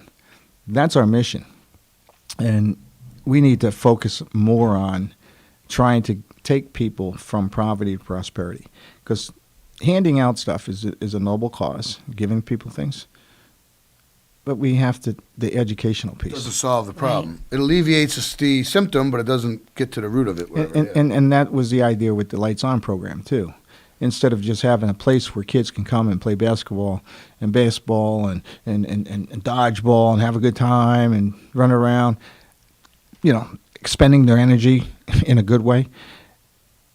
I said, let's get a learning concept, too. So we have people that are teaching people audiovisual stuff, cameras. There's going to be somebody there teaching about cakes. This girl, Enrica, that I seen down at using that community action. I was like, we need her to start teaching these kids how to cook cakes. Now we got this huge kitchen. Cakes? Baking. Baking? Yeah. Oh, you should. Ooh, baking's an art. You should see her stuff. It's off the chain. It really is. This girl's going to be very, very popular someday. But the educational piece, we're missing. We're feeding. We're not focusing on the educational piece. So that's somewhere where I'd like to push the organization, and also push the organization into having a centralized location here in Kingston. There's a person that had a building. I wish I had a chance to talk to him, but he died. I didn't get a chance. Mike Spada had some buildings around here. Had a really nice building I was looking at, and. You know, it would have been great to for community action, or for what organization? For community action. Oh, okay. You're down on a centralized area, as opposed to being downtown where you are. Absolutely, and not a satellite location, a location there, and then we turn our downtown location into a satellite location. Oh, okay. All right. There's going to be more people. Imagine us doing a farm stand in the middle of Kingston instead of downtown. Yeah. Imagine us doing other food drives that are right there. Imagine how many people would be utilizing our Head Start and early Head Start programs. You know, realize that those programs were started because we realized, not me, my uncle, who I consider my brother, because I was raised up with him, Al Brown, back in the 60s, started that, and we had our first Head Start program in Word Street in our church, in the bottom of our church, because they realized that our kids were like 8 years behind other kids when they started schools. Can you imagine it? That's a barrier you can probably not get over. But there was behind the eight ball your whole life that way. Absolutely, but there was the focus on the education. You know, that's where we need to get more to. You know what I'm saying? We're helping people to get to the next level instead of always asking for a handout. If we start doing that, we start seeing huge progresses. You know, but. We seen what happens when we do handouts all the time. Like with this, now you know, I just people saw, are not working. I just saw, you know, the land bank or whatever is acquiring a couple new properties, or not new, you know, delinquent properties in Kingston to turn around. Is that something that community action could probably, you know, get one of them or negotiate with one of them type thing? It's an idea. I'm just throwing it out there. Yeah. I'd like to. I can't speak too fast without getting board approval. Okay, there you go. Well, good. It's something that's out there because that, to me, makes perfect sense. Community groups working together for our community. So. Right. I mean, if we came in agreement that that's a good thing to do, yes, we would definitely do it. I like more of these transfer of deeds. Like there was a transfer of deed to the old garage, right? To Senate Garage. I believe there was, right? Know. I think there was. I got to look into that more before I say anything. Yeah. But yeah, that I would really like that if there was a county-owned building to transfer it to us for $1. Right. Yeah. It's been done, right? Yeah. Right. I mean, we look at some of these other buildings. It's available there. Rubco does a great job, and hats off to them. But there's. I want to know what they're doing with the 41 acres that's going to be at Golden Hill. What's going on with that? Are they selling just the building, or is it going to be 41 acres to build? Oh, they're taking the building down. Yeah. It's gonna be gone. I don't care about the building. I care about the 41 acres. Well, I guess there's going to be a part. I don't know. They're Affordable and workforce housing It's up all there. there's going to be community center and shopping. There's going to be the plans are grand, but I don't think anything's finalized. So Well, I think it's been given to a developer. I do think. Yeah, that's yes, out of Philly. Penrose or something like that. Right, But yes. they're supposed to be having public input sessions. Yes, and, that's right. Yeah. Neighborhood focus groups or something like Yes. that. But I'm not sure. Who knows? So it's going to be affordable housing And workforce housing. and workforce housing. Okay, See, that's a term too. That's good. Affordable to who? If you're making minimum wage, washing dishes, affordable is way different than somebody making $25. Someone. Well, here's I think there's a federal But formula. that's such Yes. it's such a misleading word. If there's a federal poverty line, that's one thing. But you see, guidelines are used for guidelines. I think realistically, the federal government should not only look at guidelines, but look at the areas that they're setting the guidelines for. I'll give you an example. Here we see the gentrification happen where some people aren't in the poverty line, but realistically, they're making $60,000. They are in the poverty line. Why don't we open some of those houses up? I mean, Robco's got some of these. I don't want to be like that. I want to be the different person that sits there and says, "Look, we're trying to solve the toothache of the area right here. I have people that are making $60,000 that can't live here. Give them some housing too." Yeah. I mean, you're paying.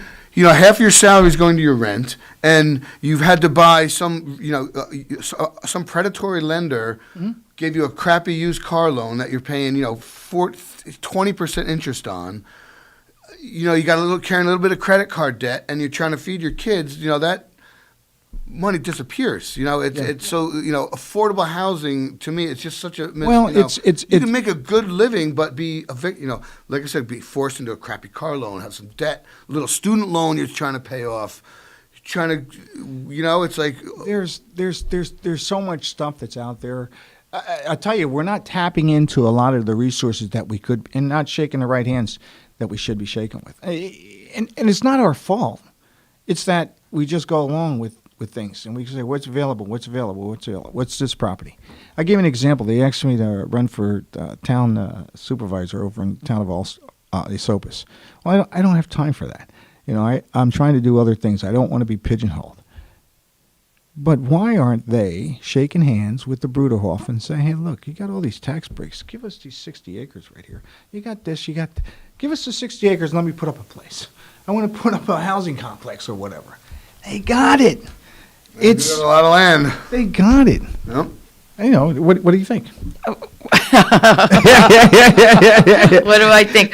No more tax breaks. I think your ideas are fantastic. I think but I'm on LSD somewhere. I think what you're saying is very true. But I think the one point that you're making, and I know we just have a minute left, is a very, very, very true and very important point. And that is, to really be successful in the community and really to meet the needs of all the people in the community, we need to work together.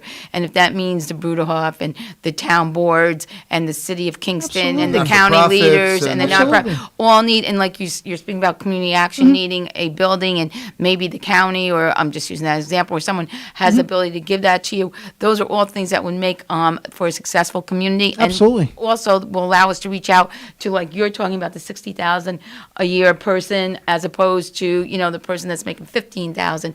And it's important to meet all the needs of the community. It's So hard- it's I hard think to- it's a great point. But that it's you hard make. to it's hard to juggle that. You can't blame that on the county exec. You can't blame that on the No. mayor. You can't blame that on it's you can't- everyone. you We can't- all you need can't- to be part of it. But everybody's trying to operate within the guidelines. I'm trying to say is Push the guidelines. let's step outside of the guidelines. Let's address what the county and the city needs. It's a different. There's a different. And I'm going to say this right now. And Steve Noble, I hope you listen to this right now. They need a pool downtown. You have the money. Stop the crime. Put a pool in, and I guarantee you, with some what's saying and some grills and stuff like that, kids are going to have so much time doing other stuff. They're not going to have time doing crime. All right. But it's just a suggestion. There you Just a go. suggestion. All right, Carl. So Bottom the line. half hour Park. goes like There you go. It goes yes, quick. flies Stir in the by. pot. It goes quick. Okay, All we'll be right, back. start We'll be back, back in a Carl. few minutes. Exactly. Thank you. We'll be back in a few minutes with Office of the Aging. Thank you. You're listening to Kingston Community Radio on WGHQ Kingston. On your radio at 920 AM and 92.5 FM, and also online at mykcr.org.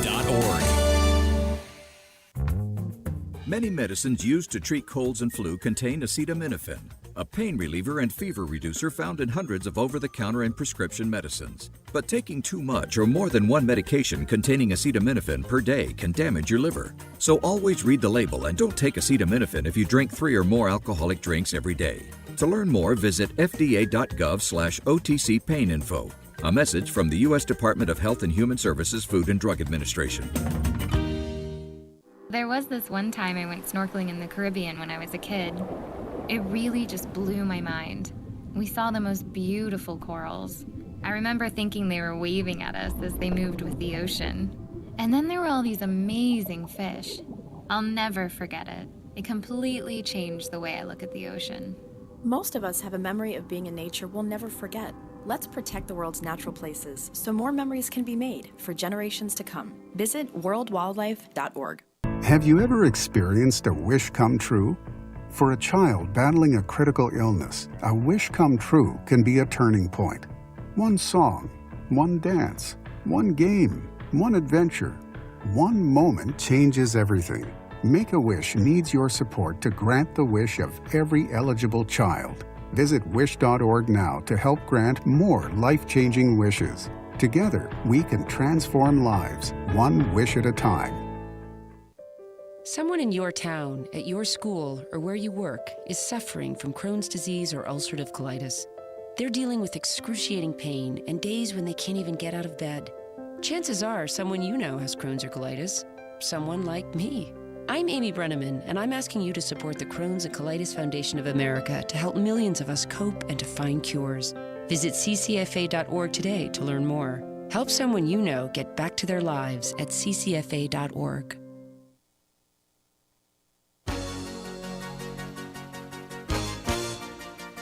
Hi, this is Jim Quigley, Supervisor of the Town of Ulster, and I support Kingston Community Radio, and so should you.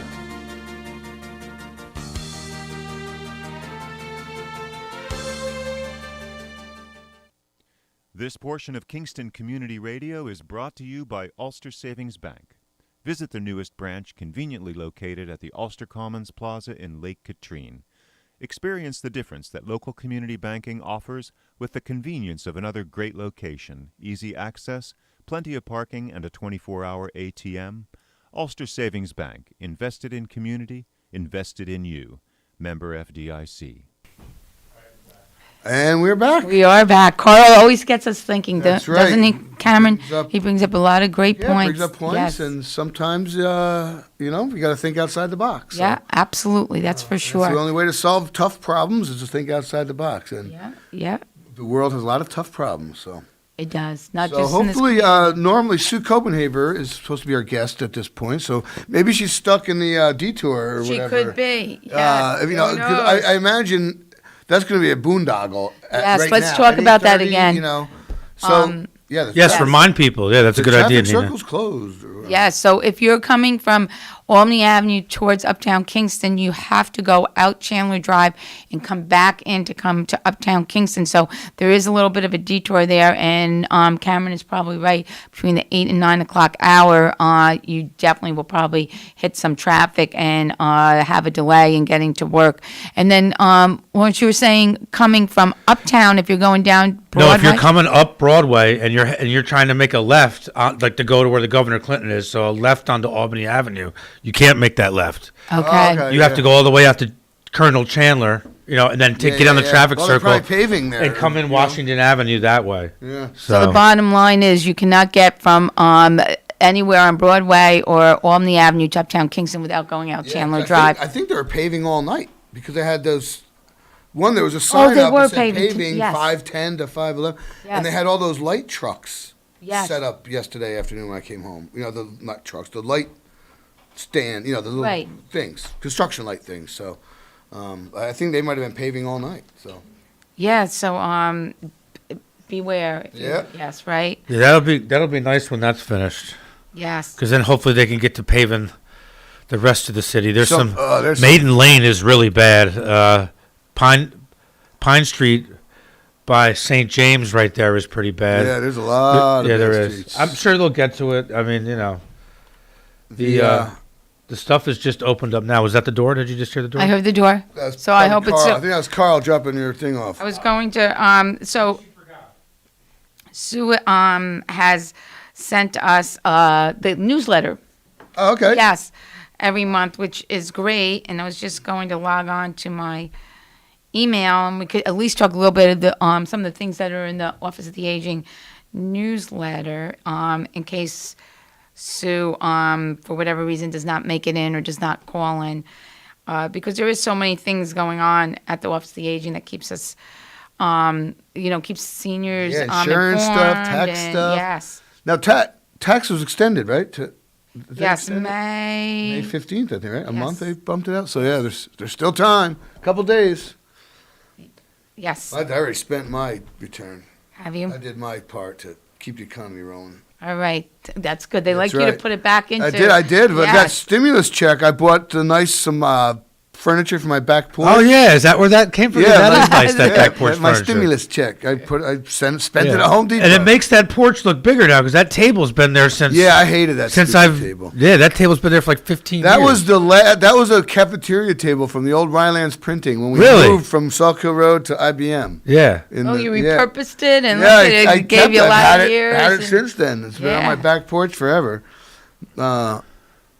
But yeah, now it's a real back porch. Now more you like actually No, it's have nice. And now you need some of those blinds. Do you have the blinds that go down to block the sun? Yeah. Even though you do have you've done a lot of work on that porch.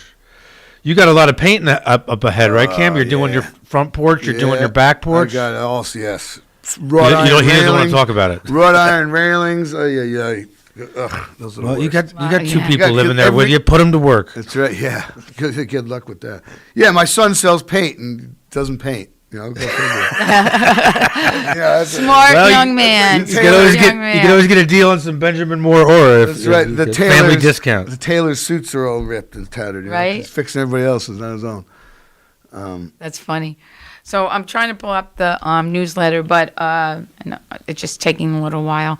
But I did read it, and I did see that they are coming back with some of their the cafes, Cameron, that they used to do. Yeah. They're coming back to some of those. I believe with the movie theaters opening, they might start their movie days again. They were big. They were. Are you on our Wi-Fi, or are you just using your regular thing?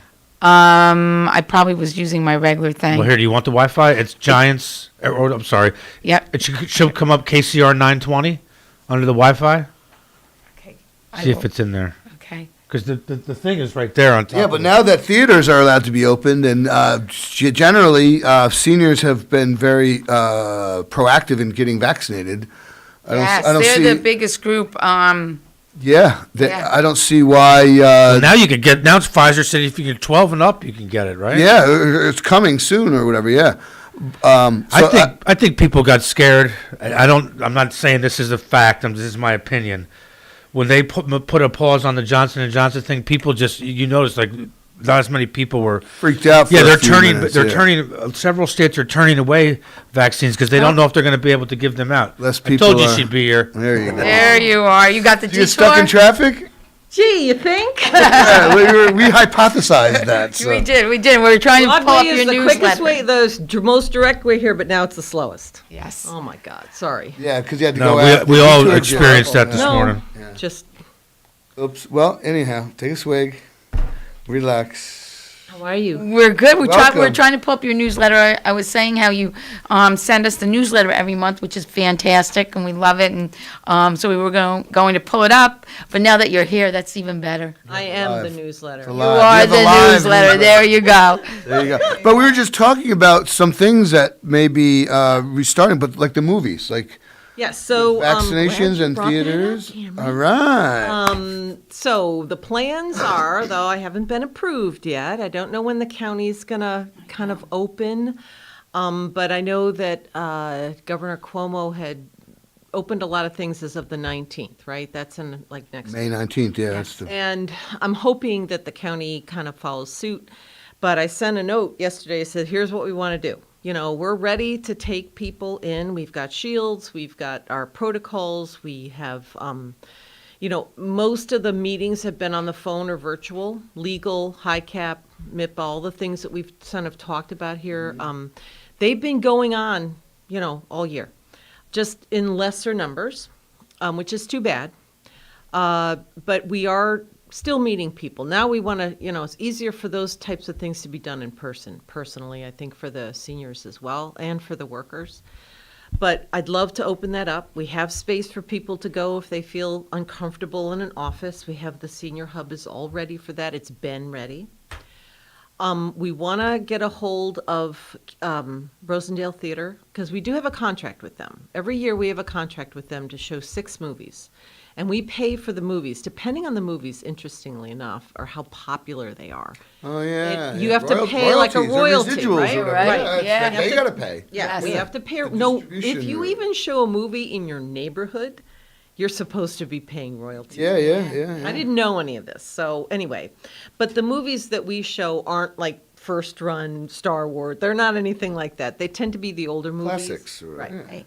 So Alfred Hitchcock, the really famous Christmas movies, blah, blah, blah. Cincinnati Kid. They Cincinnati Kid, they did. Yes, Well, I think the last movie we actually showed was It's a Wonderful Life, and we had done it at Christmas time. So anyway, I asked for that one personally. It is a favorite. It is a favorite. I've never seen those movies in the theater. I've only seen them on TV. So they've been chopped and they're broken so and great edited in for the theater. time. Yeah.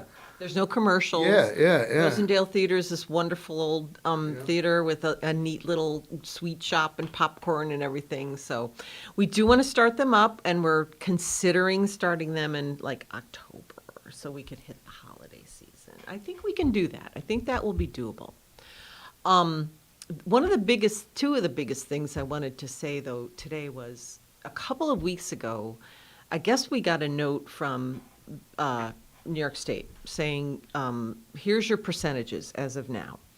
And Mark said that the seniors, I think it was over 65 and over, we're only at 66 point something percent. And really need, for herd immunity, you need, 75 or greater, but I'm not sure what's stopping the rest of the seniors. We're having pods all over the place. I mean, every week there's like 5 different pods in 5 different places. How accurate is that data, though? As accurate Well, as they're can be, basing you it on, I'm sure, census data from, let's say, Ulster County, age data.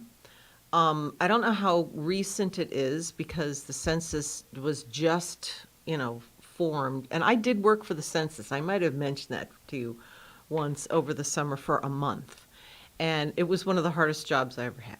and Really? nobody wants to talk to you. Yeah, this is true. I mean, I understand that. You go to their house, they're not used to people knocking on their doors. Go away, slam the door in my face. A few people did answer it, but I'm surprised they have accurate numbers because I knew people were home and they saw me on Ring and they didn't answer. Right. Two cars in the driveway. I digress.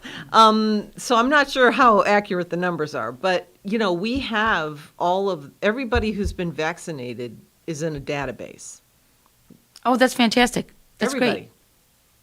It is across the country. Okay, all right. I didn't realize. All Well, that makes paranoid sense. So, about- yes, that's you true. have to That makes track sense. it. What You am I have to know saying? when they're coming Absolutely. back. You have to know the lot Right. number. You It's have to all know- in yes, there. that's right. It's which arm you got it in. Right. You have to track all that in case Right. something happens. Right. I mean, anyway, I know people are really paranoid about this, but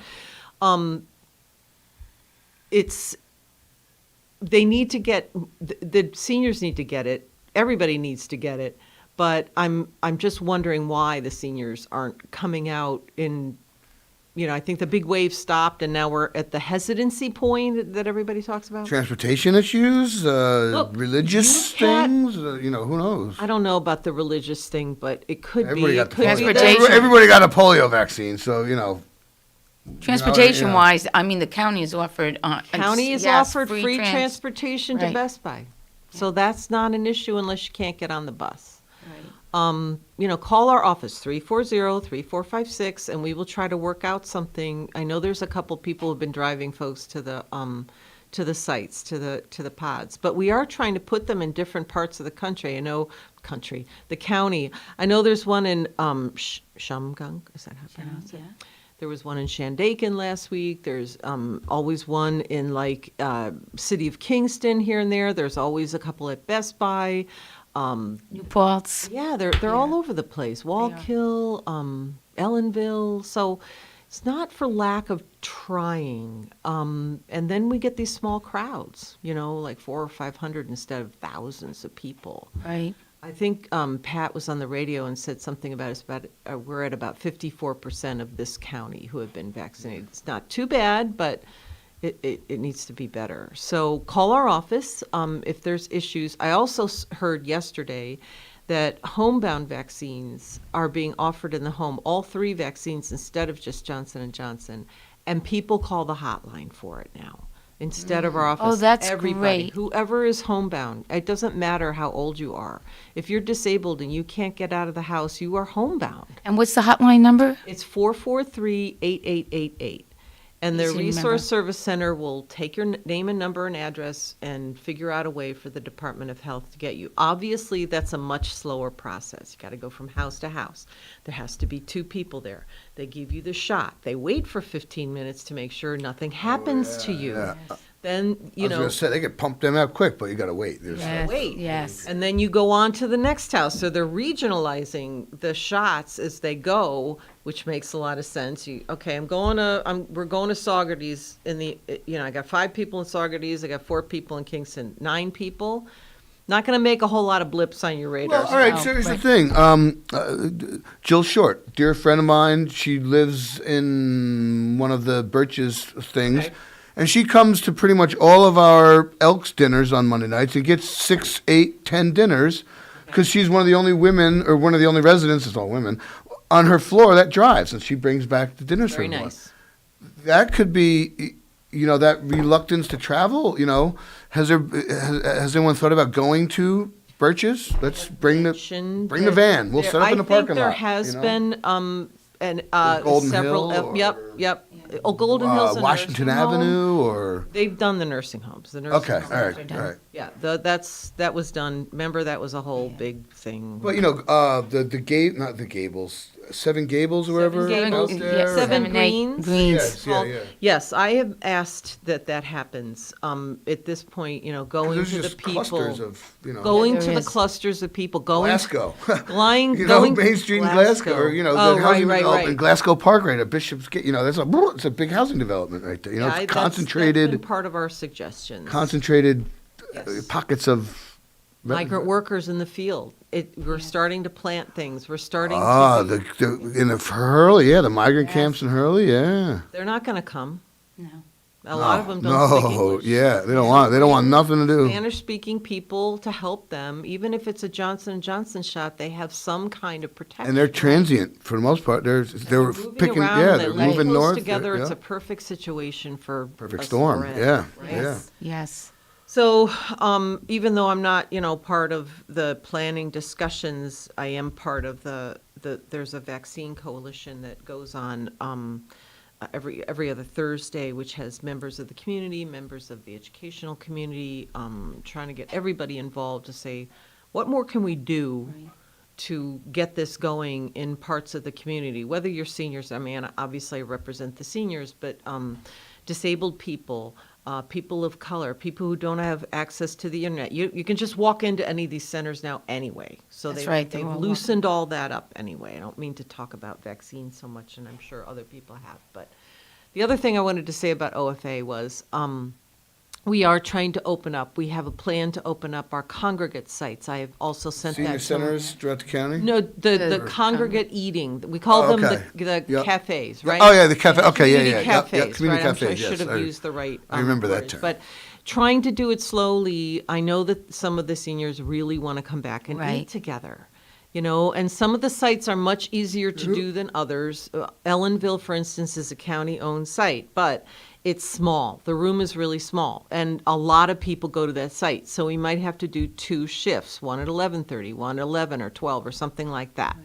Using disposable stuff for a while.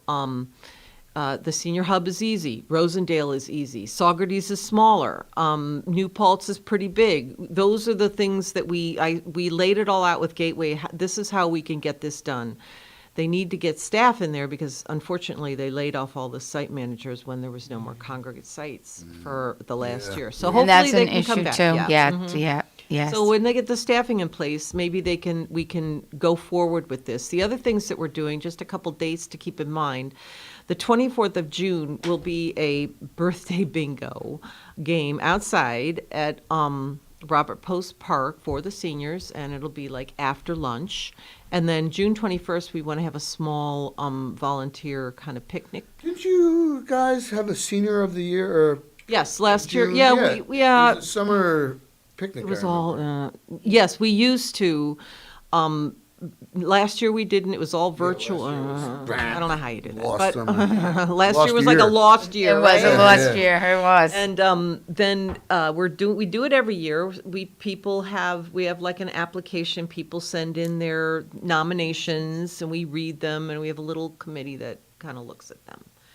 And that's still going to go on.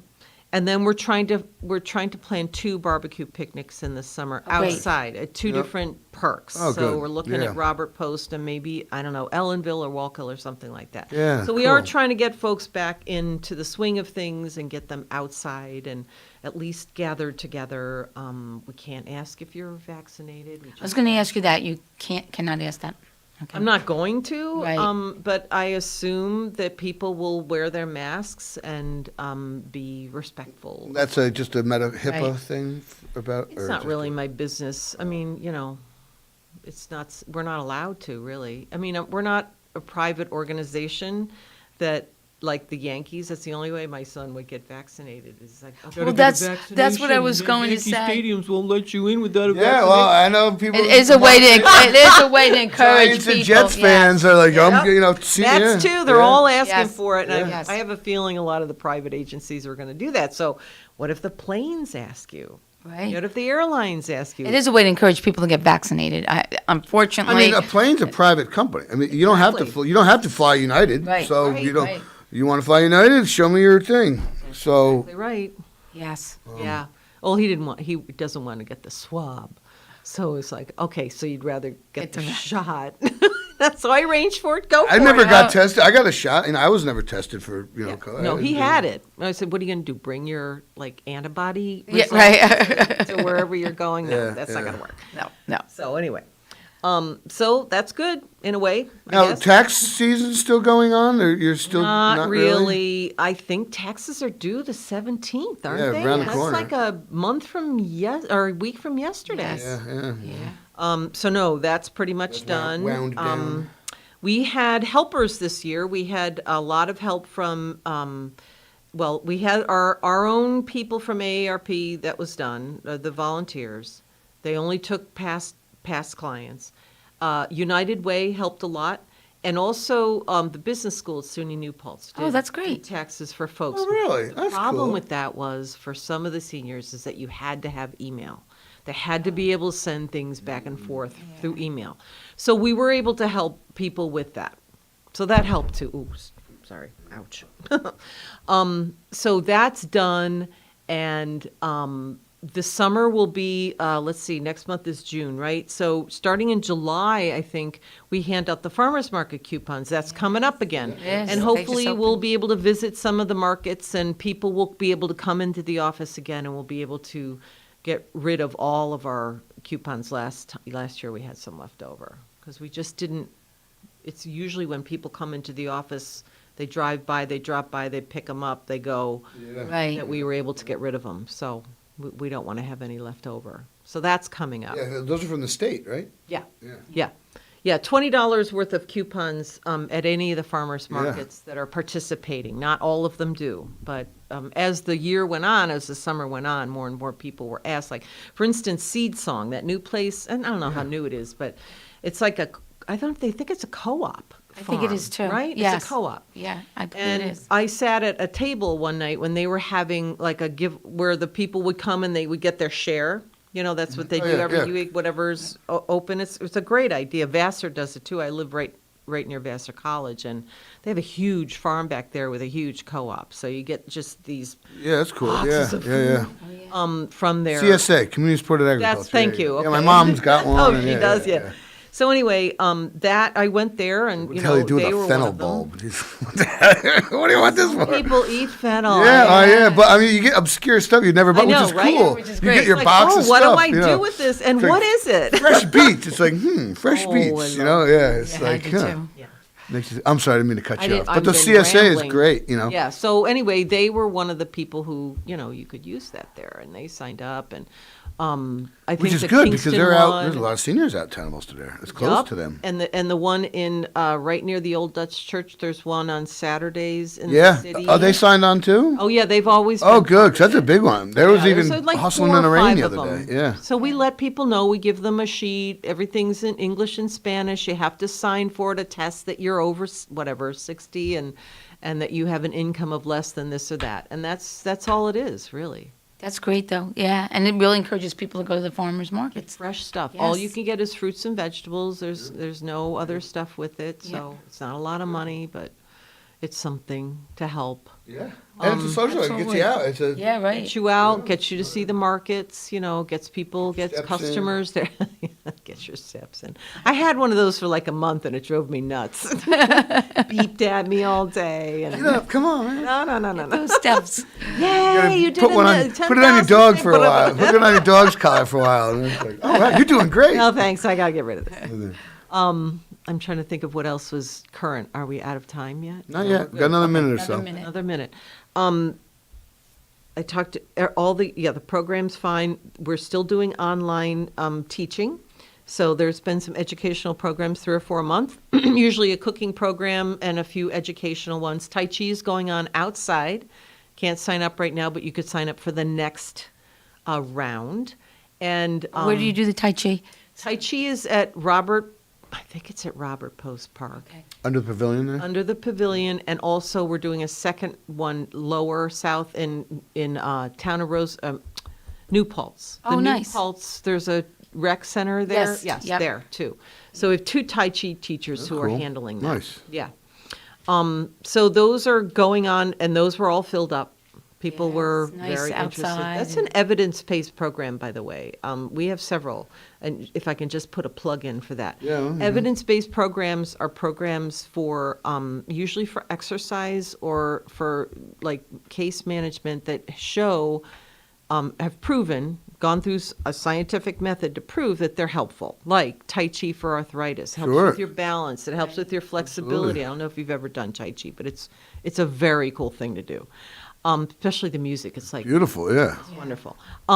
And A Matter of Balance, which is a program that we teach, which helps seniors with their balance. And then chronic disease self-management. We have a contract for that where it teaches people how to manage your chronic disease or your caregiver to manage your disease. And we're going to start something called Bingo Size, which is I don't know what it's about, but it uses bingo and exercise. Oh, that's great. There you go. Everybody's like, bingo. oh, I love that Everybody idea. loves bingo. So now we got to go. We got about 30 seconds left. So, Sue, thank you so much. Call our office, 340-3456, or the hotline, 443-8888. There you go. Everything you need. Yes, All right. take care. Well, thanks, everybody. Have a terrific Everybody have a good Tuesday. Be safe. And, Lawrence, take it away. Thank you.